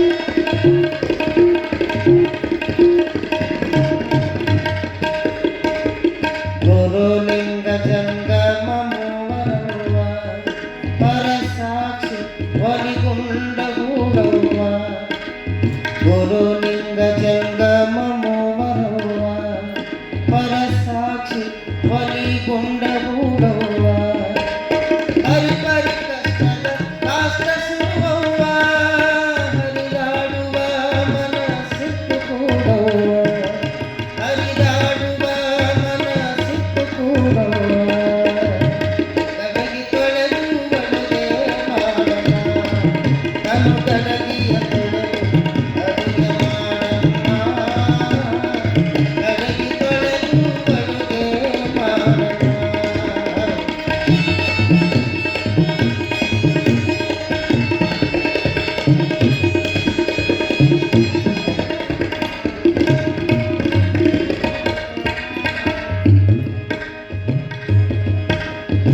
ಸಂಚಿತ ಕರ್ಮದ ಹಂಚ ನಿಂದವ್ವ ಸಂಚಿತ ಕರ್ಮದ ಹಂಚ ನಿಂದವ್ವ ಮುಂಜಾನೆದ್ದು ಸ್ವಚ್ಛಾಗಿ ತೊಳೆಯವ್ವ ಹಂಚಿಕೆಯಿಂದ ಜ್ಞಾನದ ಅಗ್ನಿಯ ಉರಿಸವ್ವ ಹಂಚಿಕೆಯಿಂದ ಜ್ಞಾನದ ಅಗ್ನಿಯ ಉರಿಸವ್ವ ಸಂಚಿನಿಂದ ಪರವಟ್ಟಿ ಬೇಸವ್ವ ಗಡಗಿ ತೊಳೆದು ಬಡಗೆ ಮಾಡಮ್ಮ ತನು ಗಡಗಿಯ ತೊಳೆದು ಅಡುಗೆ ಮಾಡಮ್ಮ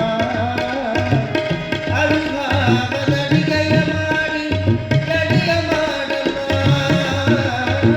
ಅನುಭಾವದ ಅಡಿಗೆಯ ಮಾಡಿ ಗಡಿಯ ಮಾಡಮ್ಮ ದೇವರಿಗೆ ಎಡಿಯ ಮಾಡಿ ಗಂಡನಿ ಗುಣಿಸಮ್ಮ ದೇವರಿಗೆ ಎಡಿಯ ಮಾಡಿ ಗಂಡನಿ ಗುಣಿಸಮ್ಮ ಗಡಗಿ ತೊಳೆದು ಒಳಗೆ ಮಾಡಮ್ಮ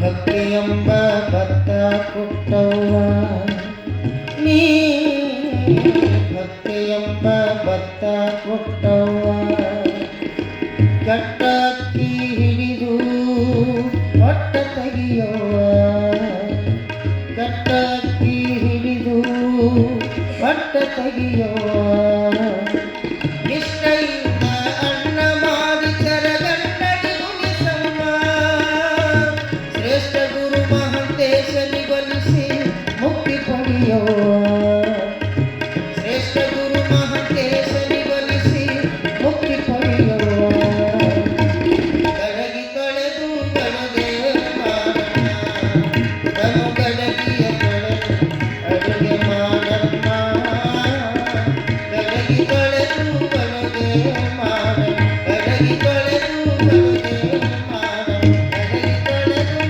ಅಡುಗೆ ಮಾಡಮ್ಮ. ಜೋರಾದ ಚಪ್ಪಾಳೆ ಗವಾಯಿಗಳಿಗೆ. ಭತ್ತಕ್ಕೆ ಸಂಸ್ಕಾರ ಕೊಟ್ಟಾಗ ಅದು ಅಕ್ಕಿ ಆಗ್ತದೆ, ಅಕ್ಕಿಗೆ ಸಂಸ್ಕಾರ ಕೊಟ್ಟಾಗ ಅದು ಅನ್ನ ಆಗ್ತದೆ, ಅನ್ನಕ್ಕೆ ಸಂಸ್ಕಾರ ಕೊಟ್ಟಾಗ ಅದು ಪ್ರಸಾದ ಆಗ್ತದೆ. ನೋಡ್ರಿ, ಹಾಲಿನೊಳಗೆ ಬೆಣ್ಣೆ ಇರುವಂಥದ್ದು ತುಪ್ಪ ಇರುವಂಥದ್ದು ಯಾರಿಗೂ ಗೊತ್ತಿಲ್ಲ. ಹಾಲಿಗೆ ಹೆಪ್ಪ ಹಾಕಿದ ಮೇಲೆ ಅದು ಮೊಸರ ಕಡದ ಮೇಲೆ ಬೆಣ್ಣೆ ಬಂದ ಮೇಲೆ ಕಾಸಿದ ಮೇಲೆ ತುಪ್ಪ. ಹಾಲು ಒಂದು ದಿನ ಇಟ್ಟರೆ ಕೆಟ್ಟು ಹೋಗಿಬಿಡ್ತದೆ, ಅದನ್ನು ಕಾಸಿದ ಮೇಲೆ ಅದು ಒಂದು ದಿನ ಉಳಿತದೆ, ಆರಿದ ಮೇಲೆ ಅದಕ್ಕೆ ಹೆಪ್ಪ ಹಾಕಿ ಮೊಸರು ಮಾಡಿದರೆ ಮೊಸರು 2 ದಿನ ಉಳಿತದೆ. ಸಂಸ್ಕಾರ ಅಂತ ಅನ್ನೋದು ಸಿಕ್ಕಾಗ ಅದಕ್ಕೆ ಆಯುಷ್ಯ ಜಾಸ್ತಿ ಆಗ್ತದೆ ಅನ್ನೋದಕ್ಕೆ ಹೇಳಕತ್ತಿಲ್ಲ. ಅದೇ ಮೊಸರು ಹೆಪ್ಪ ಹಾಕಿ ನೀವು ಕಡದು ಮಜ್ಜಿಗೆ ಮಾಡಿ ಬೆಣ್ಣೆ ತೆಗೆದು ಆ ಬೆಣ್ಣಿನ ಇಟ್ಟರೆ 3 ದಿನ ಇರ್ತದೆ ಬೆಣ್ಣೆ. ಆ 3 ದಿನ ಬೆಣ್ಣಿನ ಕಾಸಿಟ್ಟು ತುಪ್ಪ ಮಾಡಿಟ್ರೆ 6 ತಿಂಗಳಿಂದ 1 ವರ್ಷ ಕುಂತ ತುಪ್ಪ ಊಟ ಮಾಡ್ತೇನೆ. ನೋಡ್ರಿ, ಹಾಲಾಗಿದ್ದಾಗ ಅದಕ್ಕಿದ್ದಿದ್ದು ಒಂದೇ ದಿನದ ಆಯುಷ್ಯು. ಆದ್ರೆ ಅದಕ್ಕೆ ಸಂಸ್ಕಾರ ಕೊಟ್ಟು ತುಪ್ಪ ಮಾಡಿದ ಮೇಲೆ ಅದಕ್ಕೆ 1 ವರ್ಷ ಆಯುಷ್ಯ ಬಂತು. 1 ವರ್ಷ ಆಯುಷ್ಯ.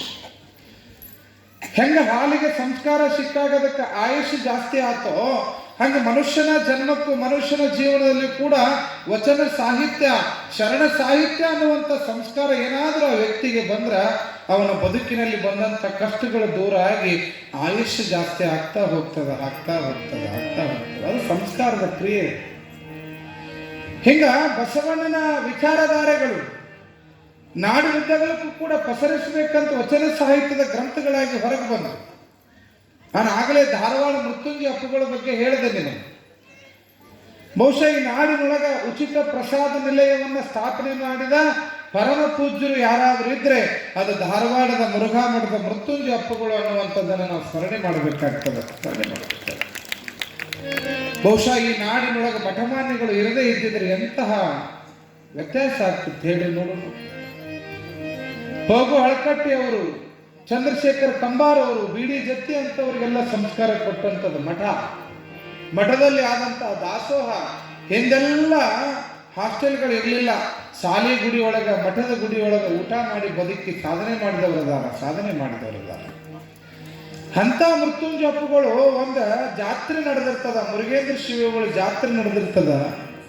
ಜಾತ್ರೆ ಒಳಗೆ ಇಂಥದ ದೊಡ್ಡ ವೇದಿಕೆ ಮೇಲೆ ಜಾತ್ರೆಯ ಕೊನೆಯ ದಿನ ಕಲ್ಯಾಣದ ಪರ್ವ ಅನ್ನುವಂಥ ಒಂದು ನಾಟಕವನ್ನು ಏರ್ಪಡಿಸಿರ್ತಾರೆ. ಹಿಂದೆಲ್ಲ ನಾಟಕ ಇದ್ದು ರೀ, ಈಗೆಲ್ಲ ಟಿವಿ ಪಿಕ್ಚರ್ PVRಗಳು ಬಂದಾವ. ಆ ಕಲ್ಯಾಣದ ಬಸವಣ್ಣನ ನಾಟಕವನ್ನು ಇಟ್ಟಾರ.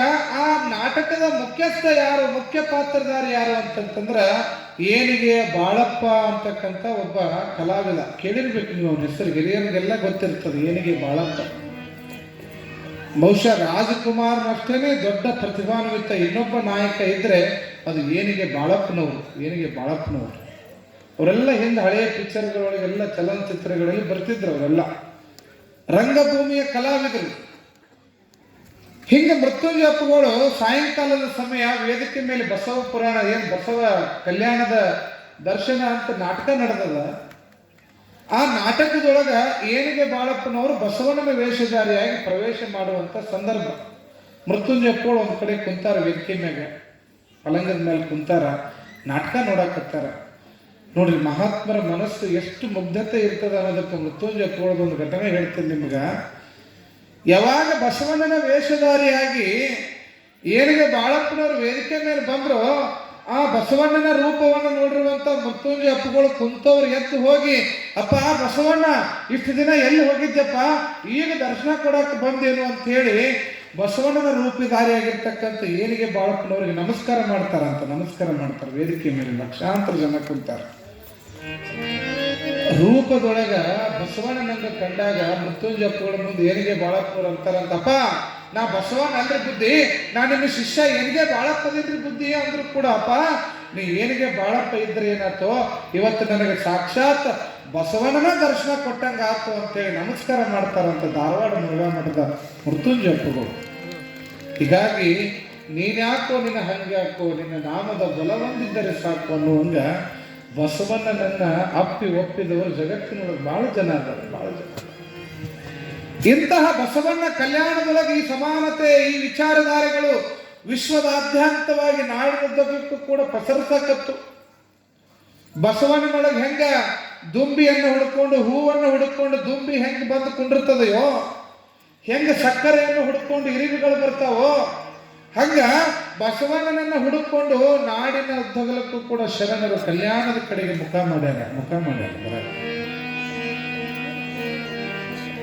ಕನ್ನಡದ ಮೊದಲ ಕವಿಯತ್ರಿ ಅಂತ ಕರೀತಕ್ಕಂತಹ ಮಹಾದೇವಿ ಅಕ್ಕ, ಇದೇ ಶಿವಮೊಗ್ಗ ಜಿಲ್ಲೆ ಉಡತಡಿ ಅನ್ನುವಂಥ ಗ್ರಾಮ. ನೋಡ್ರಿ ಎಂತೆಂಥ ಶರಣರಿ ಕರ್ನಾಟಕದ ಮನೆಯೊಳಗೆ ನಿಲ್ಲಿಸೋಗ್ಯಾರ. ಉಡತಡಿ ಎಷ್ಟು ಮಂದಿ ನೋಡಿರವ? ಅಜ್ಜರ ಪುಟ್ಟಕ್ಕನ ಮಕ್ಕಳ ನೋಡಕ್ ಸಿಗುವಾಗ ನಮಗ 20 ದಿನ ಆಯ್ತು. ಇನ್ನೇನು ಉಡತಡಿ ನೋಡ್ರಿ, ಅಜ್ಜರು ಹೇಳಕತ್ತಾರ, ಈಗ ಆಧಾರ್ ಕಾರ್ಡ್ ಚಾಲು ಅದಾವ, ಈಗ ಹೋಗಿ ನೋಡಿ ಬರ್ರಿ ಅಕ್ಕ ಮಹಾದೇವಿ ಜನ್ಮಸ್ಥಳ ಅಂತಾರೆ. ಮತ್ ನಾಳೆ ಹೋಗಿರಿ, 12 ಮುಗಿದ್ಮೇಲೆ ಹೋಗ್ರಿ. ಅದು ಕಷ್ಟ. ಆಧಾರ್ ಕಾರ್ಡ್ ಫ್ರೀ ಐತಿ ಅಂತ ಮತ್ ನಾಳೆ ಅಜ್ಜರು ಹೇಳ್ಯಾರಂತ ನೀವು ಹೋದ್ರಿ, ಇಲ್ಲಿ ಹೇಳುದು ಯಾರಿಗೆ? ನಾನು ಈ ಗ್ವಾಡಿಗೆ ಕಂಬಕ್ಕೆ ಹೇಳ್ಬೇಕಾಗ್ತದೆ.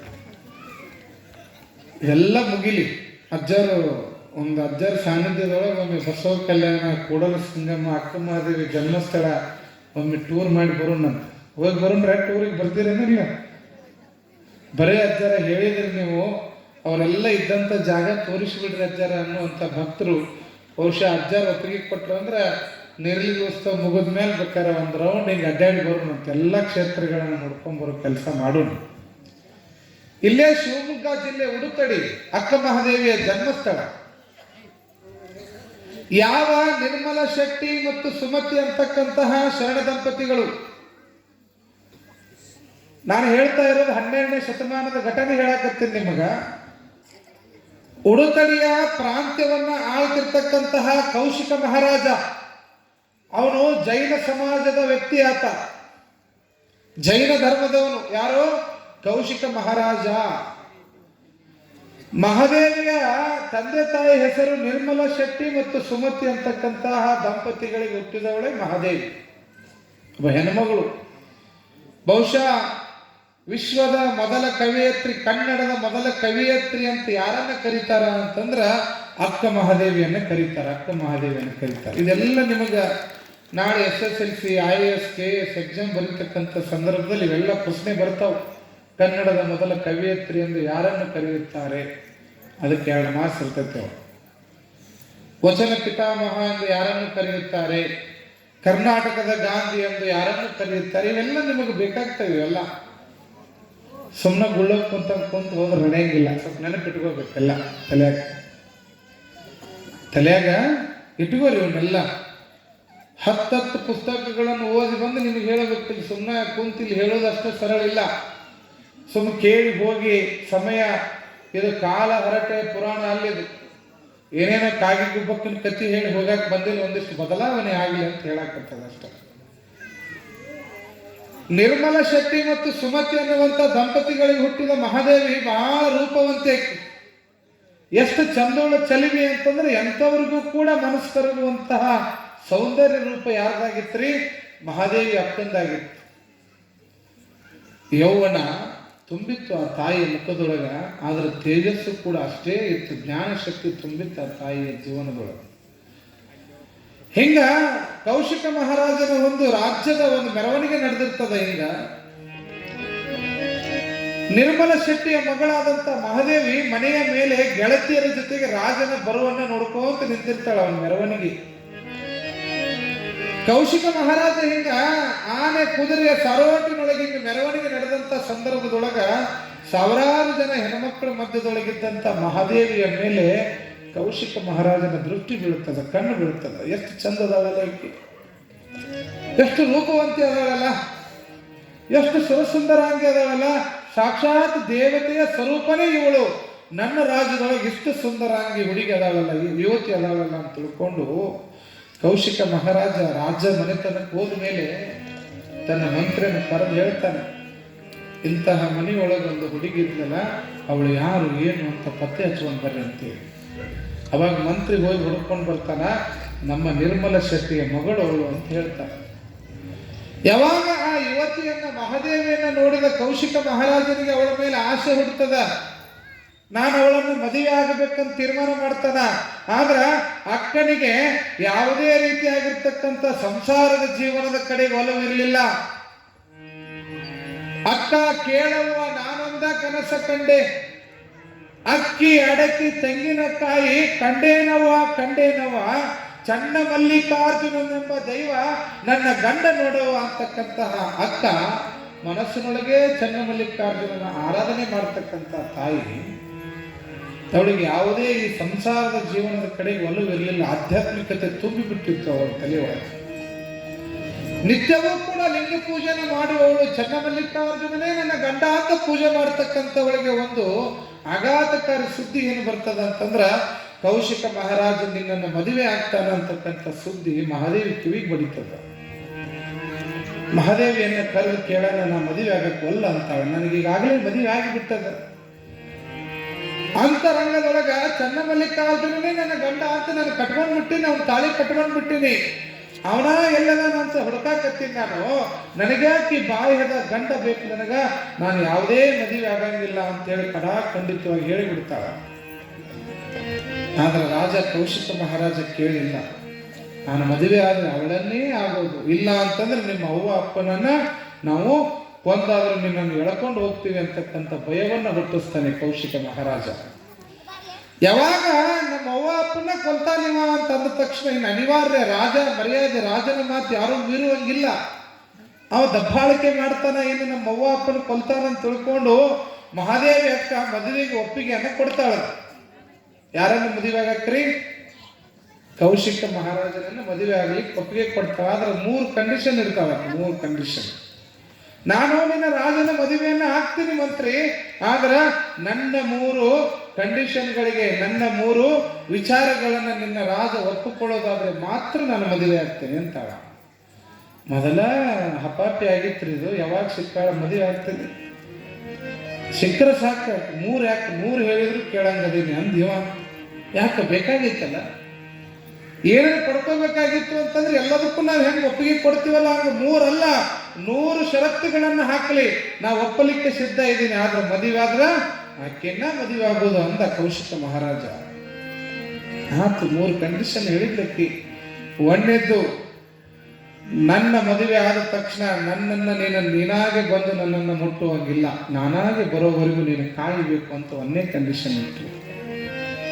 2ನೇದು, ನನ್ನ ಇಷ್ಟಲಿಂಗ ಪೂಜೆ ಚನ್ನಮಲ್ಲಿಕಾರ್ಜುನನ ನಿತ್ಯ ಪೂಜೆಗೆ ನೀನು ಯಾವುದೇ ರೀತಿಯಾದ ಭಂಗವನ್ನು ತರಕೂಡುದು, ತೊಂದರೆ ಮಾಡಂಗಿಲ್ಲ ಅಂತ 2ನೇ ಕಂಡೀಷನ್ ಇತ್ತು. 3ನೇದು, ನಿತ್ಯವೂ ಕೂಡ ಜಂಗಮ ದಾಸೋಹವನ್ನು ಮಾಡಲಿಕ್ಕೆ ನೀನು ಅಡ್ಡಿಯನ್ನು ಮಾಡಬಾರದು ಅಂತ 3 ಕಂಡೀಷನ್ ಇತ್ತು ನೋಡಿ. ಬಹುಶಃ ಬೇರೆ ಹೆಣ್ಮಕ್ಳಾಗಿದ್ರ ನನ್ನ ಹೆಸರಲ್ಲಿ 100 ಎಕರೆ ಹೊಲ ಹಚ್ಚು, ನನಗೆ ಬಂಗಾರ ಕಿರೀಟ ಕೊಡು, ನನಗೆ ಸಿಂಹಾಸನ ಕೊಡು ಅಂತ ಕೇಳ್ತಿದ್ರೇನೋ ಗೊತ್ತಿಲ್ಲ. ಆದ್ರೆ ಅಕ್ಕ ಮಹಾದೇವಿ ನೋಡ್ರಿ ಏನ್ ಕೇಳ್ತಾಳ? ನನ್ನ ಪೂಜೆಗೆ ತೊಂದರೆ ಕೊಡುವಂಗಿಲ್ಲ, ನಾನಾಗೆ ನಿನ್ನನ್ನು ಅರಿಸಿ ಬರೋವರೆಗೂ ನೀನು ನನ್ನ ಮುಟ್ಟುವಂಗಿಲ್ಲ. 3ನೇದ್ದು, ನಿತ್ಯ ಜಂಗಮ ದಾಸೋಹಕ್ಕೆ ತೊಂದರೆ ಮಾಡುವಂಗಿಲ್ಲ. ಹ್ಞೂ ಅಂದ್ಬಿಟ್ರಿ ನೀವು. ಯಾಕೆ? ಮದುವೆ ಆಗ್ಬೇಕಾಗಿತ್ತಲ್ಲ, ಒಟ್ಟಕ್ಕಿಂತ ಚಂದದಾಳ, ಬಿಡಬಾರ್ದು, ಒಟ್ಟು ಹ್ಞೂ ಅಂದ. ಮತ್ತೆ ಮುಂದೆ ನೋಡೋಣ ಮದುವೆ ಆದ್ಮೇಲೆ ಏನು ನಡೀತೈತೆ ನೋಡೋಣ ಅಂದ. ಮದುವೆಂತರು ಆತು. ಕೌಶಿಕ ಮಹಾರಾಜನ ಜೊತೆಗೆ ಮದುವೆ ಆದ್ಲು ಮಹಾದೇವಿ ಅಕ್ಕ. ಮದುವೆ ಆದ್ಮೇಲೆ ಬೆಳಗ್ಗೆಯಿಂದ ಸಂಜೆವರೆಗೂ ಬರೀ ದೇವ್ರ ಪೂಜೆ ಮನೆಯಾಗ ಕೊಂಡ್ರಾಕತ್ಲು. 1 ದಿನ ಆತು, 2 ದಿನ ಆತು, 1 ತಿಂಗಳಾತು, 2 ತಿಂಗಳಾತು. ಕೌಶಿಕನಿಗೆ ತಡಿಲಿಕ್ಕೆ ಆಗಲಿಲ್ಲ. ನಾನು ಈ ರಾಜ್ಯದ ರಾಜ, ನನ್ನ ಮಾತನ್ನ ಪ್ರಜೆಗಳು ಕೇಳಬೇಕು, ಅವಳ ಮಾತು ಕೇಳಕ್ ನಾಯರ್ ಅನ್ನುವಂಥ ಅಹಂಕಾರ ಬಂತು ನೋಡಿ ರಾಜನಿಗೆ. ಅಹಂಕಾರ ಬಂತು. ನಾನು ಕಟ್ಕೊಂಡು ಹೆಂಡತಿ ನನ್ನ ಮಾತು ಕೇಳಬೇಕು, ಗಂಡನ ಮಾತು ಕೇಳುವಂತ ಹೆಂಡತಿ ಇರ್ಬೇಕು, ಅಕ್ಕಿ ಮಾತು ಕೇಳೋದೇನು ಅಂತ 2-3 ತಿಂಗಳಿಂದ ಇವನಿಗೆ ತಡ್ಕೊಳಕ್ಕಾಗಲಿಲ್ಲ. ಕಾಮ ಅಂತಕ್ಕಂಥದ್ದು ಮೈ ಒಳಗೆ ತುಂಬಿ ಬಿಟ್ಟಿತ್ತು. ಅವಳ ಮೇಲೆ ಮೋಹ ಹುಟ್ಟಿತ್ತು. ಅವಳನ್ನು ಪಡ್ಕೊಳ್ಬೇಕು, ಏನಾದರೂ ಆಗಲಿ ಅಂತ ಹೇಳಿ 1 ತಿಂಗಳು ಕಾದ, 2 ತಿಂಗಳು ಕಾದ, 3 ತಿಂಗಳು ಕಾದ, ಅವಳೇನು ಬರಲೇ ಇಲ್ಲ. ನಿತ್ಯವೂ ಕೂಡ ಚನ್ನಮಲ್ಲಿಕಾರ್ಜುನ ಪೂಜೆ ಮಾಡೋದು, ನಾಮಸ್ಮರಣೆ ಮಾಡೋದು, ದಾಸೋಹ ಮಾಡೋದು, ಇದರೊಳಗನೆ ಕಾಲ ಕಳೆದಲೆ ವಿನಃ ಕೌಶಿಕನ ಕಡೆಗೆ ತಿರುಗೂ ಕೂಡ ನೋಡಲಿಲ್ಲ. ಒಂದು ದಿನ ತಡ್ಕೊಳಕ್ಕಾಗಲಿಲ್ಲ ಕೌಶಿಕನಿಗೆ. ಏನಾದರೂ ಆಗಲಿ ಇವತ್ತು ಅವಳನ್ನ ಪಡ್ಕೊಳ್ಳೇಬೇಕು ಅಂತ ತೀರ್ಮಾನ ಮಾಡಿ ಪೂಜೆಗೆ ಕುಂತಂತ ಅಕ್ಕ ಮಹಾದೇವಿಯ ಪೂಜಾ ಗೃಹಕ್ಕೆ ಹೋಗ್ತಾನೆ ಕೌಶಿಕ ಮಹಾರಾಜ. ಹೋಗಿ ತನ್ನನ್ನ ತಾನು ಪೂಜೆ ಒಳಗೆ ತಲ್ಲೀನಳಾಗಿರ್ತಕ್ಕಂಥ ಮಹಾದೇವಿ ಅಕ್ಕನನ್ನು ಹೋದವನ ಅವಳನ್ನು ನೋಡ್ತಾನೆ. ಎಷ್ಟು ಸುಂದರಾಂಗಿನಿ ಅದಾಳ. ಇಂತಹ ಮಡದಿಯನ್ನು ಕಟ್ಕೊಂಡಂಥವನು ನಾನಾ ಪುಣ್ಯವಂತ. ಕೈಯಲ್ಲಿರುವಂಥ ಹಣ್ಣನ್ನು ತಿನ್ನದೇ ಬಿಟ್ಟು ನಾನು ಕುಂತೀನಲ್ಲ, ನನ್ನಷ್ಟು ಹುಚ್ಚನ ಯಾರೂ ಇಲ್ಲ ಅಂತ ತಿಳ್ಕೊಂಡು ಕಾಮ ಅನ್ನುವಂಥದ್ದು ಬಿತ್ತ ನೆತ್ತಿಗೇರಿ ಬಿಟ್ಟಿತ್ತು.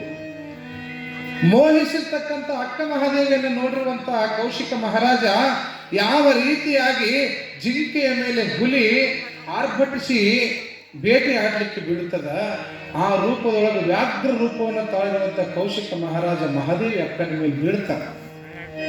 ಅವಳನ್ನು ಮೋಹಿಸಬೇಕಂತ ಇನ್ನೇನು ಅವಳನ್ನು ಹೋಗಿ ಅವಳನ್ನ ಪಡ್ಕೋಬೇಕು, ಅವಳನ್ನು ನನ್ನ ಸ್ವಂತ ಮಾಡ್ಕೋಬೇಕಂತ ತಿಳ್ಕೊಂಡು ಅವಳ ಮೇಲೆ ಬಲವಂತವಾಗಿ ಪ್ರಯೋಗ ಮಾಡಕ್ ಹೋಗ್ತಾನ. ಯಾವಾಗ ಚನ್ನಮಲ್ಲಿಕಾರ್ಜುನನ ಆರಾಧನೆ ಒಳಗಿದ್ದಂಥ ಅಕ್ಕನಿಗೆ ದಿಗ್ಭ್ರಾಂತಿ ಉಂಟಾಗ್ತದೆ, ಚಿಂತೆ ಪ್ರಾರಂಭ ಆಗ್ತದೆ. ಏನಪ್ಪ ಇದು ಚನ್ನಮಲ್ಲಿಕಾರ್ಜುನ? ಹೇಳ್ತಾನೆ ಕೌಶಿಕ ಮಹಾರಾಜನಿಗೆ, ಎಮ್ಮೆಗೊಂದು ಚಿಂತೆ, ಸಮಗಾರನಿಗೊಂದು ಚಿಂತೆ. ಧರ್ಮಿಗೊಂದು ಚಿಂತೆ ಕರ್ಮಿಗೊಂದು ಚಿಂತೆ ಎನಗೆ ಎನ್ನ ಚನ್ನ ಮಲ್ಲಿಕಾರ್ಜುನ ದೇವ ಒಲಿವನೋ ಎಂಬ ಚಿಂತೆ ನಿನಗೆ ನಿನ್ನ ಕಾಮದ ಚಿಂತೆ ಅಂತ.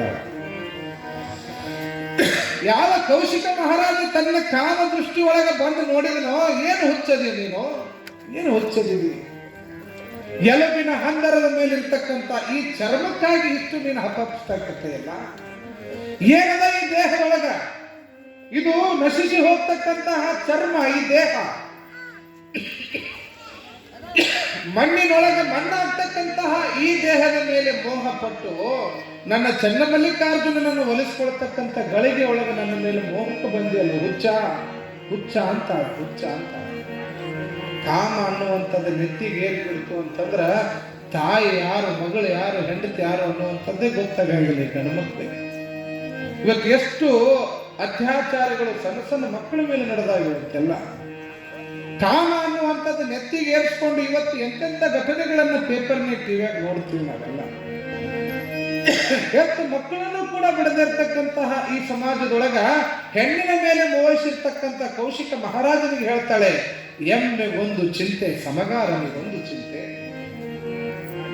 ಎಮ್ಮೆ ಚಲೋ ಬೆಳಗ್ಗೆಯಿಂದ ಸಂಜೆ ಮಠ ಮೈದಿತ್ತಂತ ಹೊಲದಾಗ ಮ್ಯಾರಿ ಎಲ್ಲ ಹುಲ್ಲು ಪಲ್ಲು ಎಲ್ಲ ತಿಂದು ಹಸಿರು ತಿಂದು ಸಂಜೆಗೆ ಮನೆಗೆ ಹೋಗೋ ಮುಂದೆ ಅನ್ನಕತ್ತಿತ್ತಂತ ಎಮ್ಮೆ. ಇವತ್ತು ನನ್ನ ಮಾಲೀಕ ನನ್ನ ಚಲೋ ಮೇಯ್ಸಾನ, ಚಲೋ ಊಟ ಮಾಡಿಸ್ಯಾನ, ಚಲೋ ನೋವು ಹಾಕ್ಯಾನ, ಇವಂಗ ಅವತ್ತು ಚಲೋ ಹಾಲು ಕೊಡ್ಬೇಕು ನಾನು ಅಂತ ಹೇಳಿ ಎಮ್ಮೆ ಚಿಂತೆ ಮಾಡ್ಕೋತ ಹೊಂಟಿತ್ತಂತ ಮನೆಗೆ. ಎಮ್ಮೆ ಚಿಂತೆ ಮಾಡ್ಕೋತ ನನ್ನ ಮಾಲಕನಿಗೆ ಹಾಲು ಕೊಡ್ಬೇಕಂತ ಅದು ಚಿಂತೆ ಮಾಡ್ಕೋತ ಹೊಂಟೈತಿ. ಸಮಗಾರ ಕಟ್ಟಿ ಮೇಲೆ ಕುಂತಾಗ ಅವ ಅಂತಿದ್ದಂತ, ಎಮ್ಮೆ ಎಷ್ಟು ಚಂದ ಐತಲ್ಲ, ದಪ್ಪ ಐತಿ, ಇದು ನನಗೆ ಸಿಕ್ಕಿದ್ರೆ ಚಲೋ ಚರ್ಮ ಸಿಗ್ತಿತ್ತು ನೋಡು, ಚಲೋ ಚಪ್ಪಲಿ ಆಗ್ತಿದ್ದು, ಚಲೋ ಕಾಲಾಗ ಮೆಟ್ಟುವಂತ ಪಾದಕಿಗಳಾಗ್ತಿದ್ದು ಅಂತ ಸಮಗಾರ ಚಿಂತೆ ಮಾಡ್ತಿದ್ದಂತ. ಉದಾಹರಣೆ ಕೊಡ್ತಾಳ ಅಕ್ಕ. ಎಮ್ಮೆಗೊಂದು ಚಿಂತೆ ಸಮಗಾರನಿಗೊಂದು ಚಿಂತೆ, ಧರ್ಮಿಗೊಂದು ಚಿಂತೆ ಕರ್ಮಿಗೊಂದು ಚಿಂತೆ. ಎನಗೆ ಎನ್ನ ಚನ್ನಮಲ್ಲಿಕಾರ್ಜುನ ದೇವ ಒಲಿಯನೋ ಎಂಬ ಚಿಂತೆ ನಿನಗೆ ನಿನ್ನ ಕಾಮದ ಚಿಂತೆ.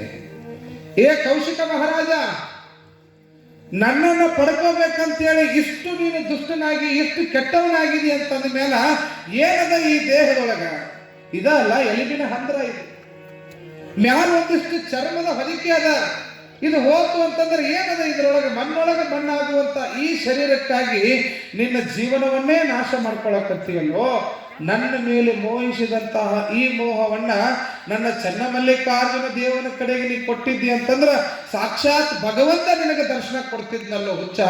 ಎದಕ್ಕೆ ಈ ಧರ್ಮಕ್ಕಾಗಿ, ಈ ಆಶೆಗಾಗಿ, ಈ ಚರ್ಮಕ್ಕಾಗಿ ನೀನು ಬಡದಾಡಕತ್ತಿದಿ? ಇದ ಚರ್ಮಕ್ಕಾಗಿಲ್ಲ ನೀನು ನನ್ನ ಮೇಲೆ ಮೋಹಕ್ಕೆ ಬಂದಿದ್ದು. ತಗೋ, ನನ್ನನ್ನು ಪಡ್ಕೋ ಅಂತ ಹೇಳಿ ತನ್ನ ಮೈ ಮೇಲಿರುವ ಎಲ್ಲ ಬಟ್ಟೆಗಳನ್ನು ತೆಗೆದು ನಗ್ನ ರೀತಿಯೊಳಗೆ ನಿಂತು ಬಿಡ್ತಾಳಂತ ಮಹಾದೇವಿ ಅಕ್ಕ. ನಗ್ನ ರೂಪವಾಗಿ ನಿಂತಾಳೆ. ಯಾವಾಗ ನಗ್ನಳಾಗಿ ಬಿಡ್ತಾಳೋ ತನ್ನ ಕೇಶದಿಂದ ಎಲ್ಲ ಅಂಗಾಂಗಗಳ ಮರೆ ಆಗ್ತವೆ. ನಗ್ನ ರೂಪವಾಗಿ ನಿಂತ ಮೇಲೆ ಜೈನ ಸಮುದಾಯದಲ್ಲಿ ಇರ್ತಕ್ಕಂಥ ಕೌಶಿಕ ಮಹಾರಾಜ ಯಾವ ಶ್ವೇತಾಂಬರ ಮತ್ತು ದಿಗಂಬರ ಅಂತಕ್ಕಂಥ ಎರಡು ಪರಂಪರೆಗಳಿವೆ ಜೈನ ಧರ್ಮದೊಳಗ. ಯಾವಾಗ ದಿಗಂಬರ ರೂಪದೊಳಗೆ ಅಕ್ಕ ಮಹಾದೇವಿ ನಿಂತು ಬಿಟ್ಲು, ಅವಾಗ ಕೌಶಿಕ ಮಹಾರಾಜನ ತಲೆಗೆ ಇರತಕ್ಕಂಥ ಕಾಮ ಎಲ್ಲ ಹೋಗಿ ಬಿಡ್ತದ. ಸಾಕ್ಷಾತ್ ದಿಗಂಬರ ರೂಪಳಾದ ತಾಯಿಗೆ ಸಾಷ್ಟಾಂಗ ನಮಸ್ಕಾರ ಹಾಕಿಬಿಡ್ತಾನಂತ ಕೌಶಿಕ ಮಹಾರಾಜ. ತಪ್ಪಾಗ್ತದೆ. ಯಾವಾಗ ಈ ದೇಹದ ಮೇಲೆ ಆಶೆ ಪಟ್ಟಿ ಅಂತಂದ ಮೇಲೆ ಈ ದೇಹ ಇನ್ನು ಮೇಲೆ ಚನ್ನಮಲ್ಲಿಕಾರ್ಜುನನಿಗೆ ಮೀಸಲಿರ್ತಕ್ಕಂಥದ್ದು ಅಂತ ಹೇಳಿ ತಿಳ್ಕೊಂಡು ಒಂದು ತುಂಡು ಬಟ್ಟೆನೂ ಹಾಕೊಳ್ಳಾರ್ದಂಗ ಅವಾಗಲೇ ಅರಮನೆಯನ್ನು ಬಿಟ್ಟು ಮಹಾದೇವಿ ಅಕ್ಕ ಕಲ್ಯಾಣದ ಕಡೆಗೆ ಮುಖ ಮಾಡ್ತಾಳ. ಈ ಸುದ್ದಿ ಸುಮತಿ ತನ್ನ ತಾಯಿಗೆ ತಿಳಿತದ. ತನ್ನ ನಿರ್ಮಲ ಶೆಟ್ಟಿ ಮತ್ತು ಸುಮತಿ ತಾಯಿಗೆ ತಿಳಿತದ.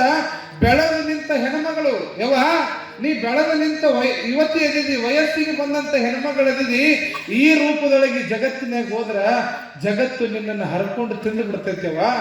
ಬಟ್ಟೆಯನ್ನು ಹಾಕೋ ತಾಯಿ ಅಂತ ಹೇಳಿ ಸುಮತಿ ತಾಯಿ ಬಂದು ಮಗಳಿಗೆ ಹೇಳ್ತಾಳೆ, ಮಹಾದೇವಿ ಅಕ್ಕನಿಗೆ ಬೇಡವಾ, ಹಿಡಿ ಈ ಸೀರೆ ಉಡು, ಈ ಉಟ್ಕೋ, ಬಟ್ಟೆ ಹಾಕೋ ಅಂತ ಹೇಳಿ ತಾಯಿ ಬೆನ್ನು ಹತ್ತಿ ಹೋದ್ರ ಅಕ್ಕ ಮಹಾದೇವಿ ಹೇಳ್ತಾಳೆ, ಮೂತ್ರದ ಕುಡಿಕೆ, ಚರ್ಮದ ಹೊದಿಕೆಯನ್ನು ಹೊತ್ತಿರ್ತಕ್ಕಂತಹ ಈ ದೇಹ ಚನ್ನಮಲ್ಲಿಕಾರ್ಜುನನ ಕಡೆಗೆ ಹೊಂಟೈತವ. ಇವತ್ತಿಗೆ ನೀವು ಯಾವಾಗ ನನ್ನನ್ನು ಮದುವೆ ಮಾಡಿ ಕೊಟ್ಟರು, ಕೊಟ್ಟ ಹೆಣ್ಣು ಕುಲಕ್ಕೆ ಹೊರಗ, ಇಂದಿಗೆ ನೀವ್ಯಾರೋ ನಾನ್ಯಾರೋ ಗೊತ್ತಿಲ್ಲ, ನನ್ನನ್ನು ಕೈ ಬಿಡ್ರಿ, ನಾನು ಚನ್ನಮಲ್ಲಿಕಾರ್ಜುನ ದೇವನ ಹುಡುಕೊಂಡು ನಾ ಹೋಗಿ ಬಿಡ್ತೀನಿ ಅಂತ ಹೇಳಿ ಊರನ್ನು ಬಿಡ್ತಾಳ. ಯಾರು? ಮಹಾದೇವಿ ಅಕ್ಕ ಊರು ಬಿಡ್ತಾಳ. ಯಾವಾಗ ತಾಯಿ ಆದವಳು ಬೆನ್ನು ಹತ್ತಿ ಮಹಾದೇವಿ ಬಟ್ಟೆಯನ್ನು ಉಡು, ಮಹಾದೇವಿ ತಡಿ ಉಡು, ತಡಿ ಉಡು ತಡಿ ಅನ್ಕೊಂತ ಆ ಊರು ಇವತ್ತೇನಾಗ್ಯದ ಉಡು ತಡಿ ಅನ್ನುವಂಥ ಗ್ರಾಮವಾಗ್ಯದ. ಇವತ್ತು ಉಡು ತಡಿ ಅನ್ನುವಂಥ ಗ್ರಾಮ ಆಗ್ಯದ. ತಾಯಿಯ ಮಾತನ್ನ ಕೇಳಿಲ್ಲ. ಚನ್ನಮಲ್ಲಿಕಾರ್ಜುನನೇ ನನ್ನ ಗಂಡ, ಹಕ್ಕಿಗಳೇ ನೀವು ಕೇಳಿದೆ, ಅನ್ನಗಳಿರ ನೀವು ಕೇಳಿರಿ ಅನ್ಕೊಂತ ಚನ್ನಮಲ್ಲಿಕಾರ್ಜುನ ದೇವನನ್ನು ಹುಡುಕೊಂತ ಅಕ್ಕ ಎಕಡೆ ಮುಖ ಮಾಡ್ಯಾಳ? ಕಲ್ಯಾಣದ ಕಡೆಗೆ ಮುಖ ಮಾಡ್ಯಾಳ.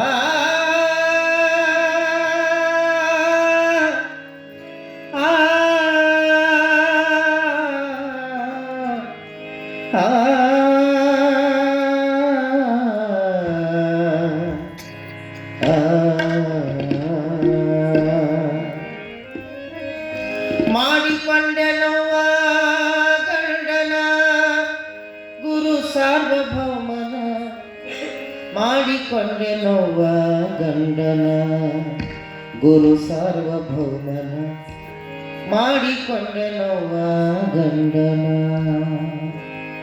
ಮಾಡಿಕೊಂಡೆನವ್ವ ಗಂಡನ ಗುರು ಸಾರ್ವಭೌಮನ, ಮಾಡಿಕೊಂಡೆನವ್ವ ಗಂಡನ ಗುರು ಸಾರ್ವಭೌಮನ, ಮಾಡಿಕೊಂಡೆನವ್ವ ಗಂಡನ.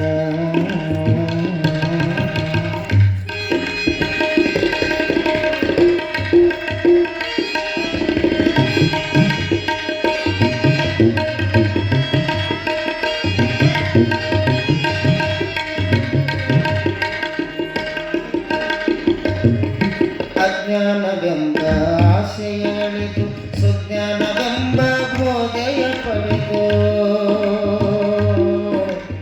ಅಜ್ಞಾನವೆಂಬ ಆಸೆಯಳಿದು ಸುಜ್ಞಾನವೆಂಬ ಬೋಧೆಯ ಪಡೆದು, ಅಷ್ಟವೈರಿಗಳ ಬದುನಾಡಿದು ಅರ್ಥವಿಲ್ಲದ ಸಂಸಾರ ತೊರೆದು, ಅರ್ಥವಿಲ್ಲದ ಅಷ್ಟವೈರಿಗಳ ಬದುನಾಡಿದು ಅರ್ಥವಿಲ್ಲದ ಸಂಸಾರ ತೊರೆದು, ಅರ್ಥವಿಲ್ಲದ ಸಂಸಾರ ತೊರೆದು, ಮಾಡಿಕೊಂಡೆನವ್ವ ಗಂಡನ ಗುರು ಸಾರ್ವಭೌಮನ, ಮಾಡಿಕೊಂಡೆನವ್ವ ಗಂಡನ ಗುರು ಸಾರ್ವಭೌಮನ, ಮಾಡಿಕೊಂಡೆನವ್ವ ಗಂಡನ.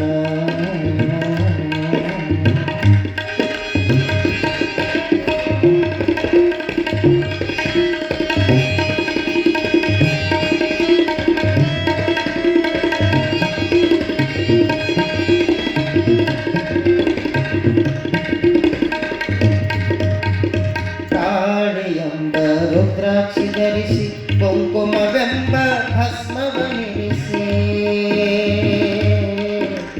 ತಾಳಿಯೆಂಬ ರುದ್ರಾಕ್ಷಿ ಧರಿಸಿ ಕುಂಕುಮವೆಂಬ ಭಸ್ಮವನಿರಿಸಿ, ಕನ್ನಡ ಬದಲು ಕಾವ್ಯ ಧರಿಸಿ ಆಧ್ಯಾತ್ಮ ಗಂಡನ ಮಾಡಿಕೊಂಡೆನ.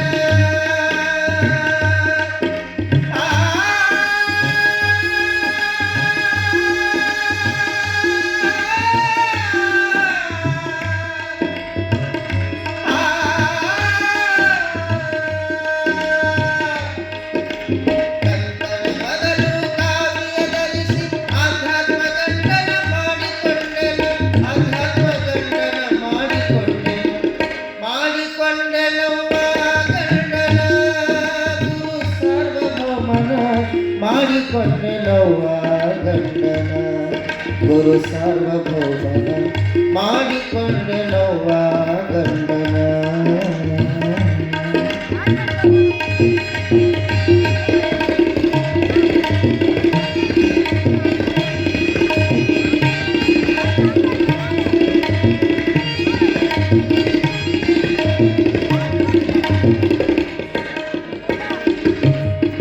ನಿತ್ಯ ಹಗಲಿರುಳು ಜಪವಗೈದೆನ, ಮುಕ್ತಿ ನೀಡೆಂದು ಬೇಡಿಕೊಂಡೆನ. ನಿತ್ಯ ಹಗಲಿರುಳು ಜಪವಗೈದೆನ, ಮುಕ್ತಿ ನೀಡೆಂದು ಬೇಡಿಕೊಂಡೆನ. ದೇವ ಚನ್ನ ಮಲ್ಲಿಕಾರ್ಜುನನ ಮನ ಮಂದಿರಗಳು ಮುಚ್ಚಿಕೊಂಡನ ಚನ್ನ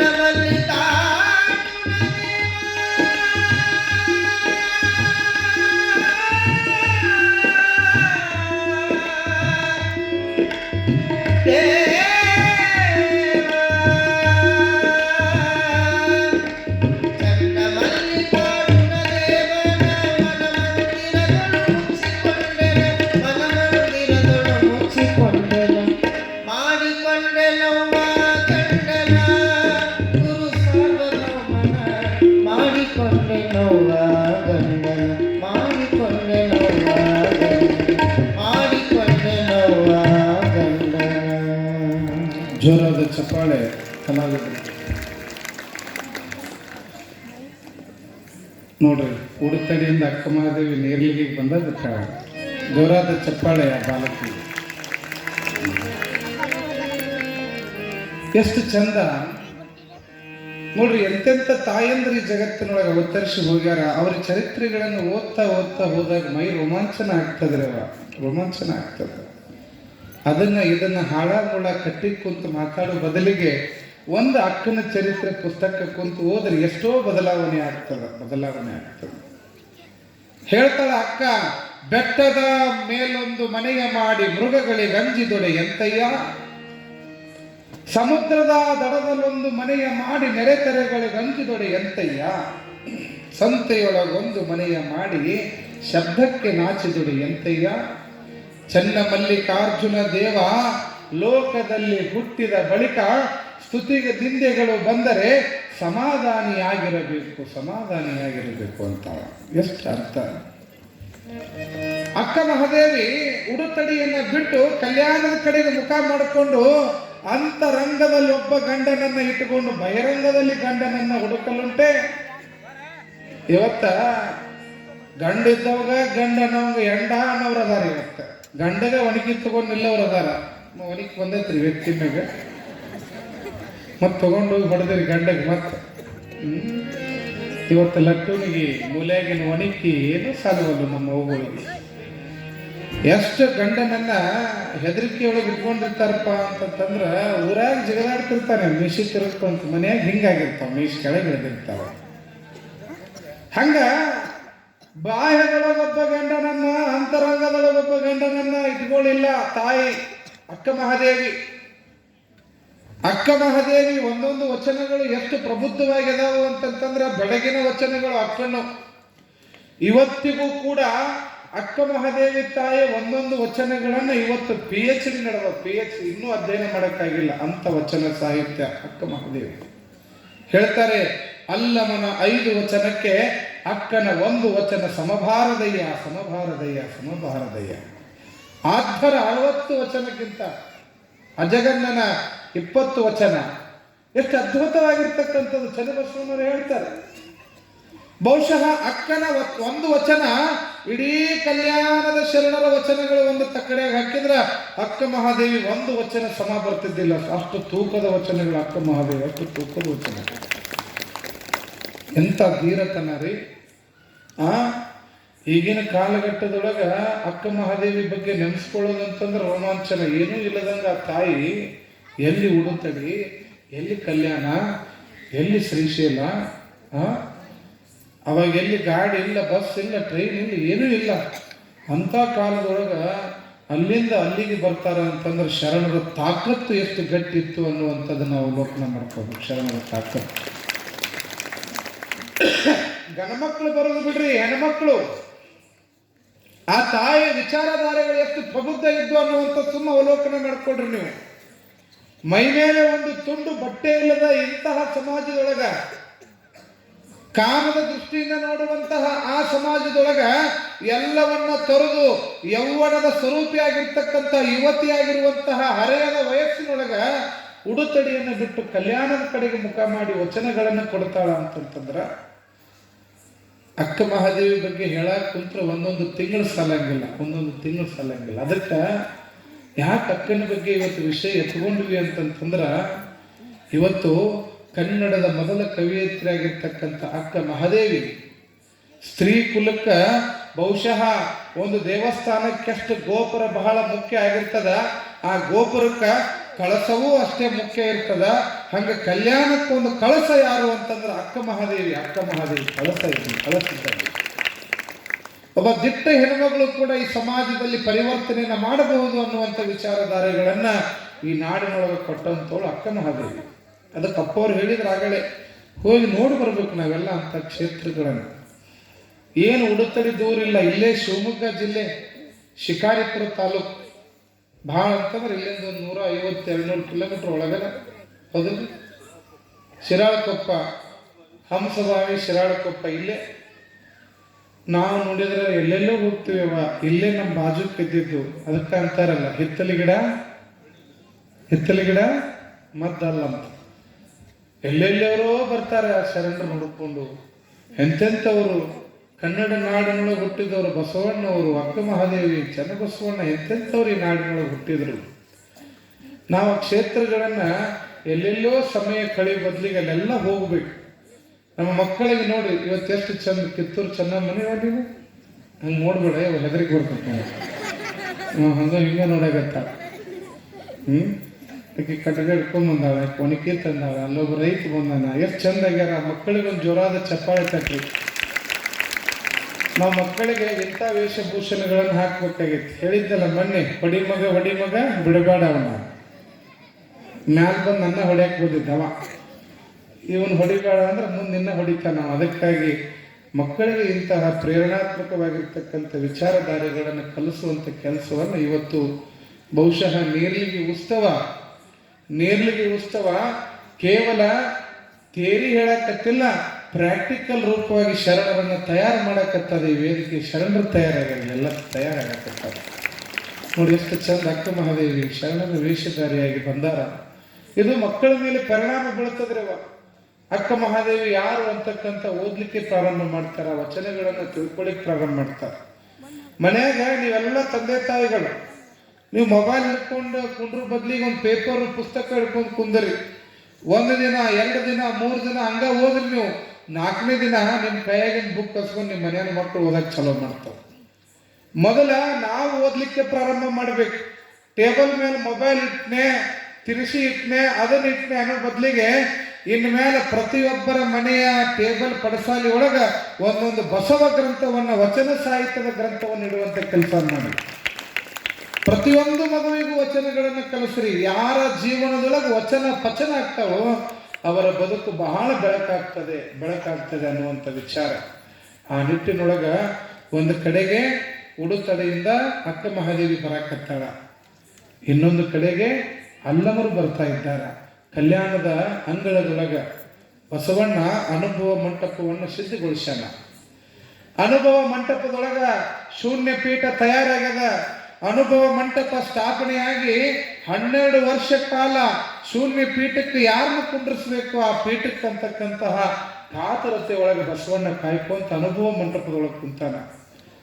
ನೋಡ್ರಿ, 1 ಅಲ್ಲ 2 ಅಲ್ಲ, 11ರಿಂದ 12 ವರ್ಷ ಶೂನ್ಯ ಪೀಠ ಸ್ಥಾಪನೆಯಾಗಿ ಆ ಸಿಂಹಾಸನದ ಮೇಲೆ ತಯಾರು ಮಾಡಿದ ಕುರ್ಚಿ ಮೇಲೆ ಬಸವಣ್ಣ ಕುಂತ್ಕೋಬಹುದಾಗಿತ್ತು, ಆದ್ರೆ ಕುಂಡ್ರಲಿಲ್ಲ.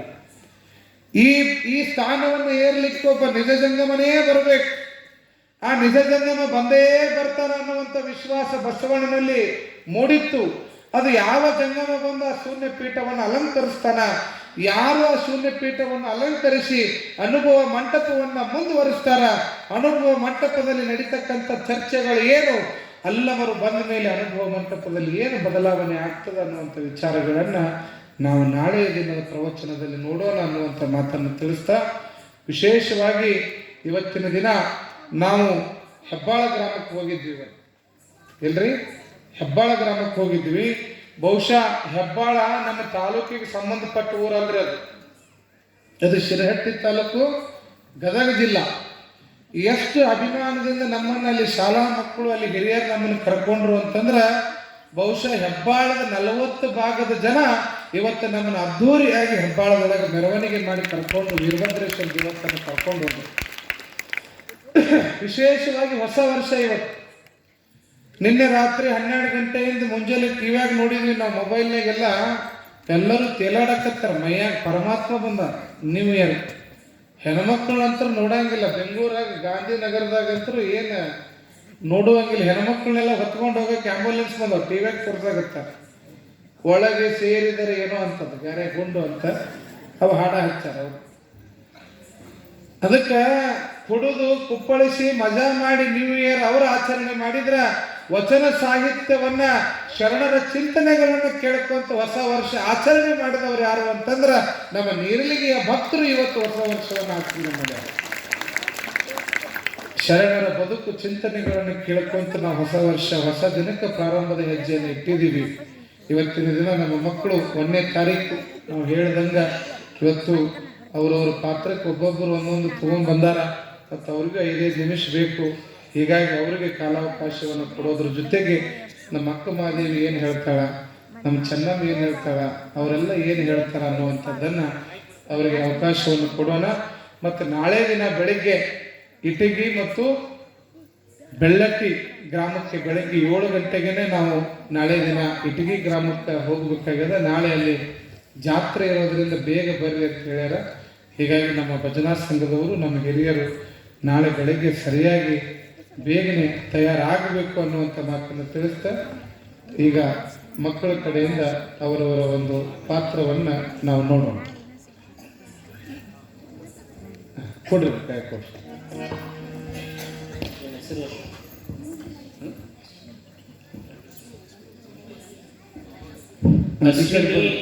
ಅಣ್ಣಿಗೇರಿ ಈಕಿ ಬಸವಣ್ಣವ್ರದ್ದು ಮತ್ತು ಅಕ್ಕ ಮಹಾದೇವಿ ವಚನ ಹೇಳ್ತಾರೆ. ಅಂಬಿಗರ ಚೌಡಯ್ಯ ಮತ್ತು ಬಸವಣ್ಣವರು 1-2 ವಚನ ಹೇಳ್ತಾರೆ.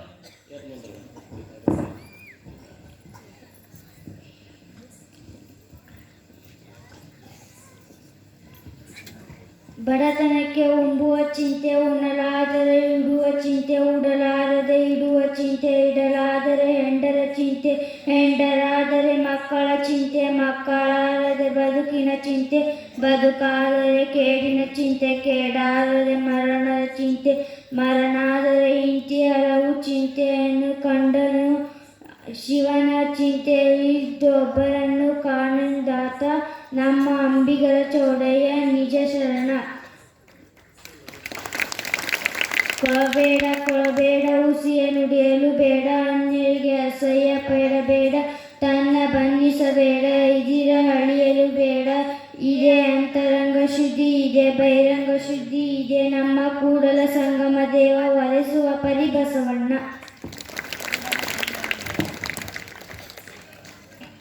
ಕುಮಾರಿ ಚೈತನ್ಯ ಮಲ್ಲಪ್ಪ ಕರಡಿ ಒಣಕೆ ಹೋಗುವ 7ನೇ ಕ್ಲಾಸ್ ಹುಡುಗಿ ಡೈಲಾಗ್ ಹೇಳ್ತಾಳ.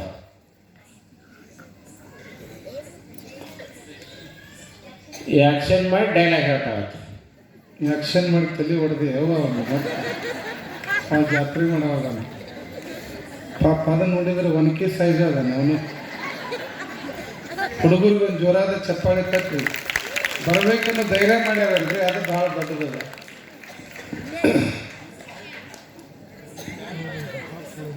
ಸ್ಟ್ಯಾಂಡ್ ಬೇಕೇನು ಇದು ಬೇಕು, ಸ್ಟ್ಯಾಂಡ್ ಬೇಕಾ? ಗುರು ಬ್ರಹ್ಮ ಗುರು ವಿಷ್ಣು ಗುರುದೇವೋ ಮಹೇಶ್ವರ ಗುರು ಸಾಕ್ಷಾತ್ ಪರಬ್ರಹ್ಮ ತಸ್ಮೈ ಶ್ರೀ ಗುರುವೇ ನಮಃ ಎಂದು ತಿಳಿಸುತ್ತಾ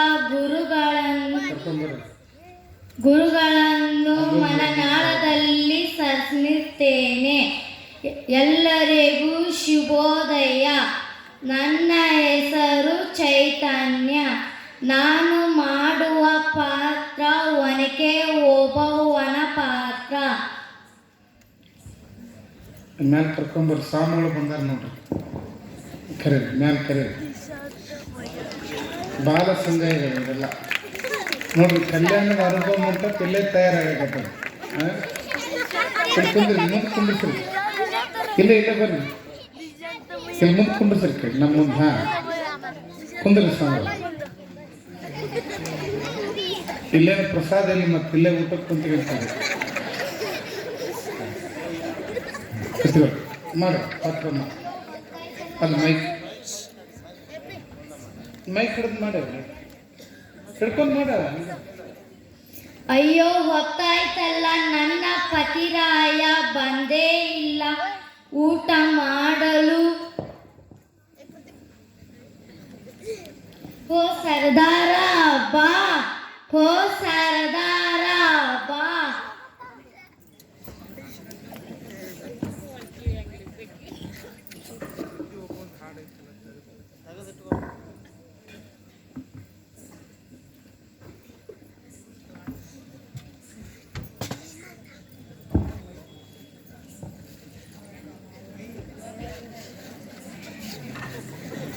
ಅಯ್ಯೋ ಇರಿ ನೀರ್ ತಂದೆ. ಅಯ್ಯೋ ನೀರೇ ಇಲ್ಲಲ್ಲ.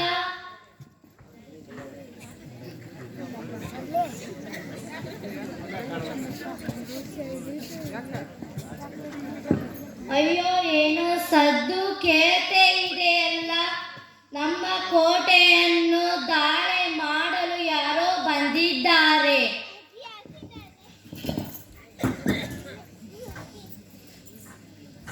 ಅಯ್ಯೋ ಪತಿರಾಯ ಊಟ ಮಾಡ್ತಿದ್ದಾನಲ್ಲ, ಅವನಿಗೆ ಹೇಳೋದು ಬೇಡ.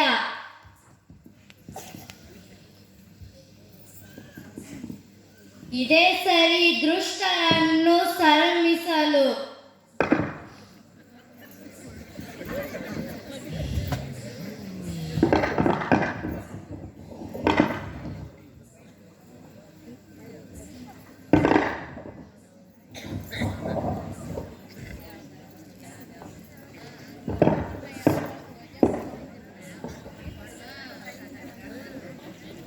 ಅಯ್ಯೋ ಸೈನಿಕರೇ ಹೋಗಿ ರಣ ಊದಿ, ಹೋಗಿ ಹೋಗಿ ಹೋಗಿ ಹೋಗಿ ಹೋಗಿ ಹೋಗಿ. ಧನ್ಯವಾದಗಳು. ಎದ್ದೋಡ್ಲಿ ಕಡೆ ಎದ್ದೋಡ್ಲಿ ಸಾಂಗ್ ನನ್ನ ಕಡೆಗಿಲ್ಲ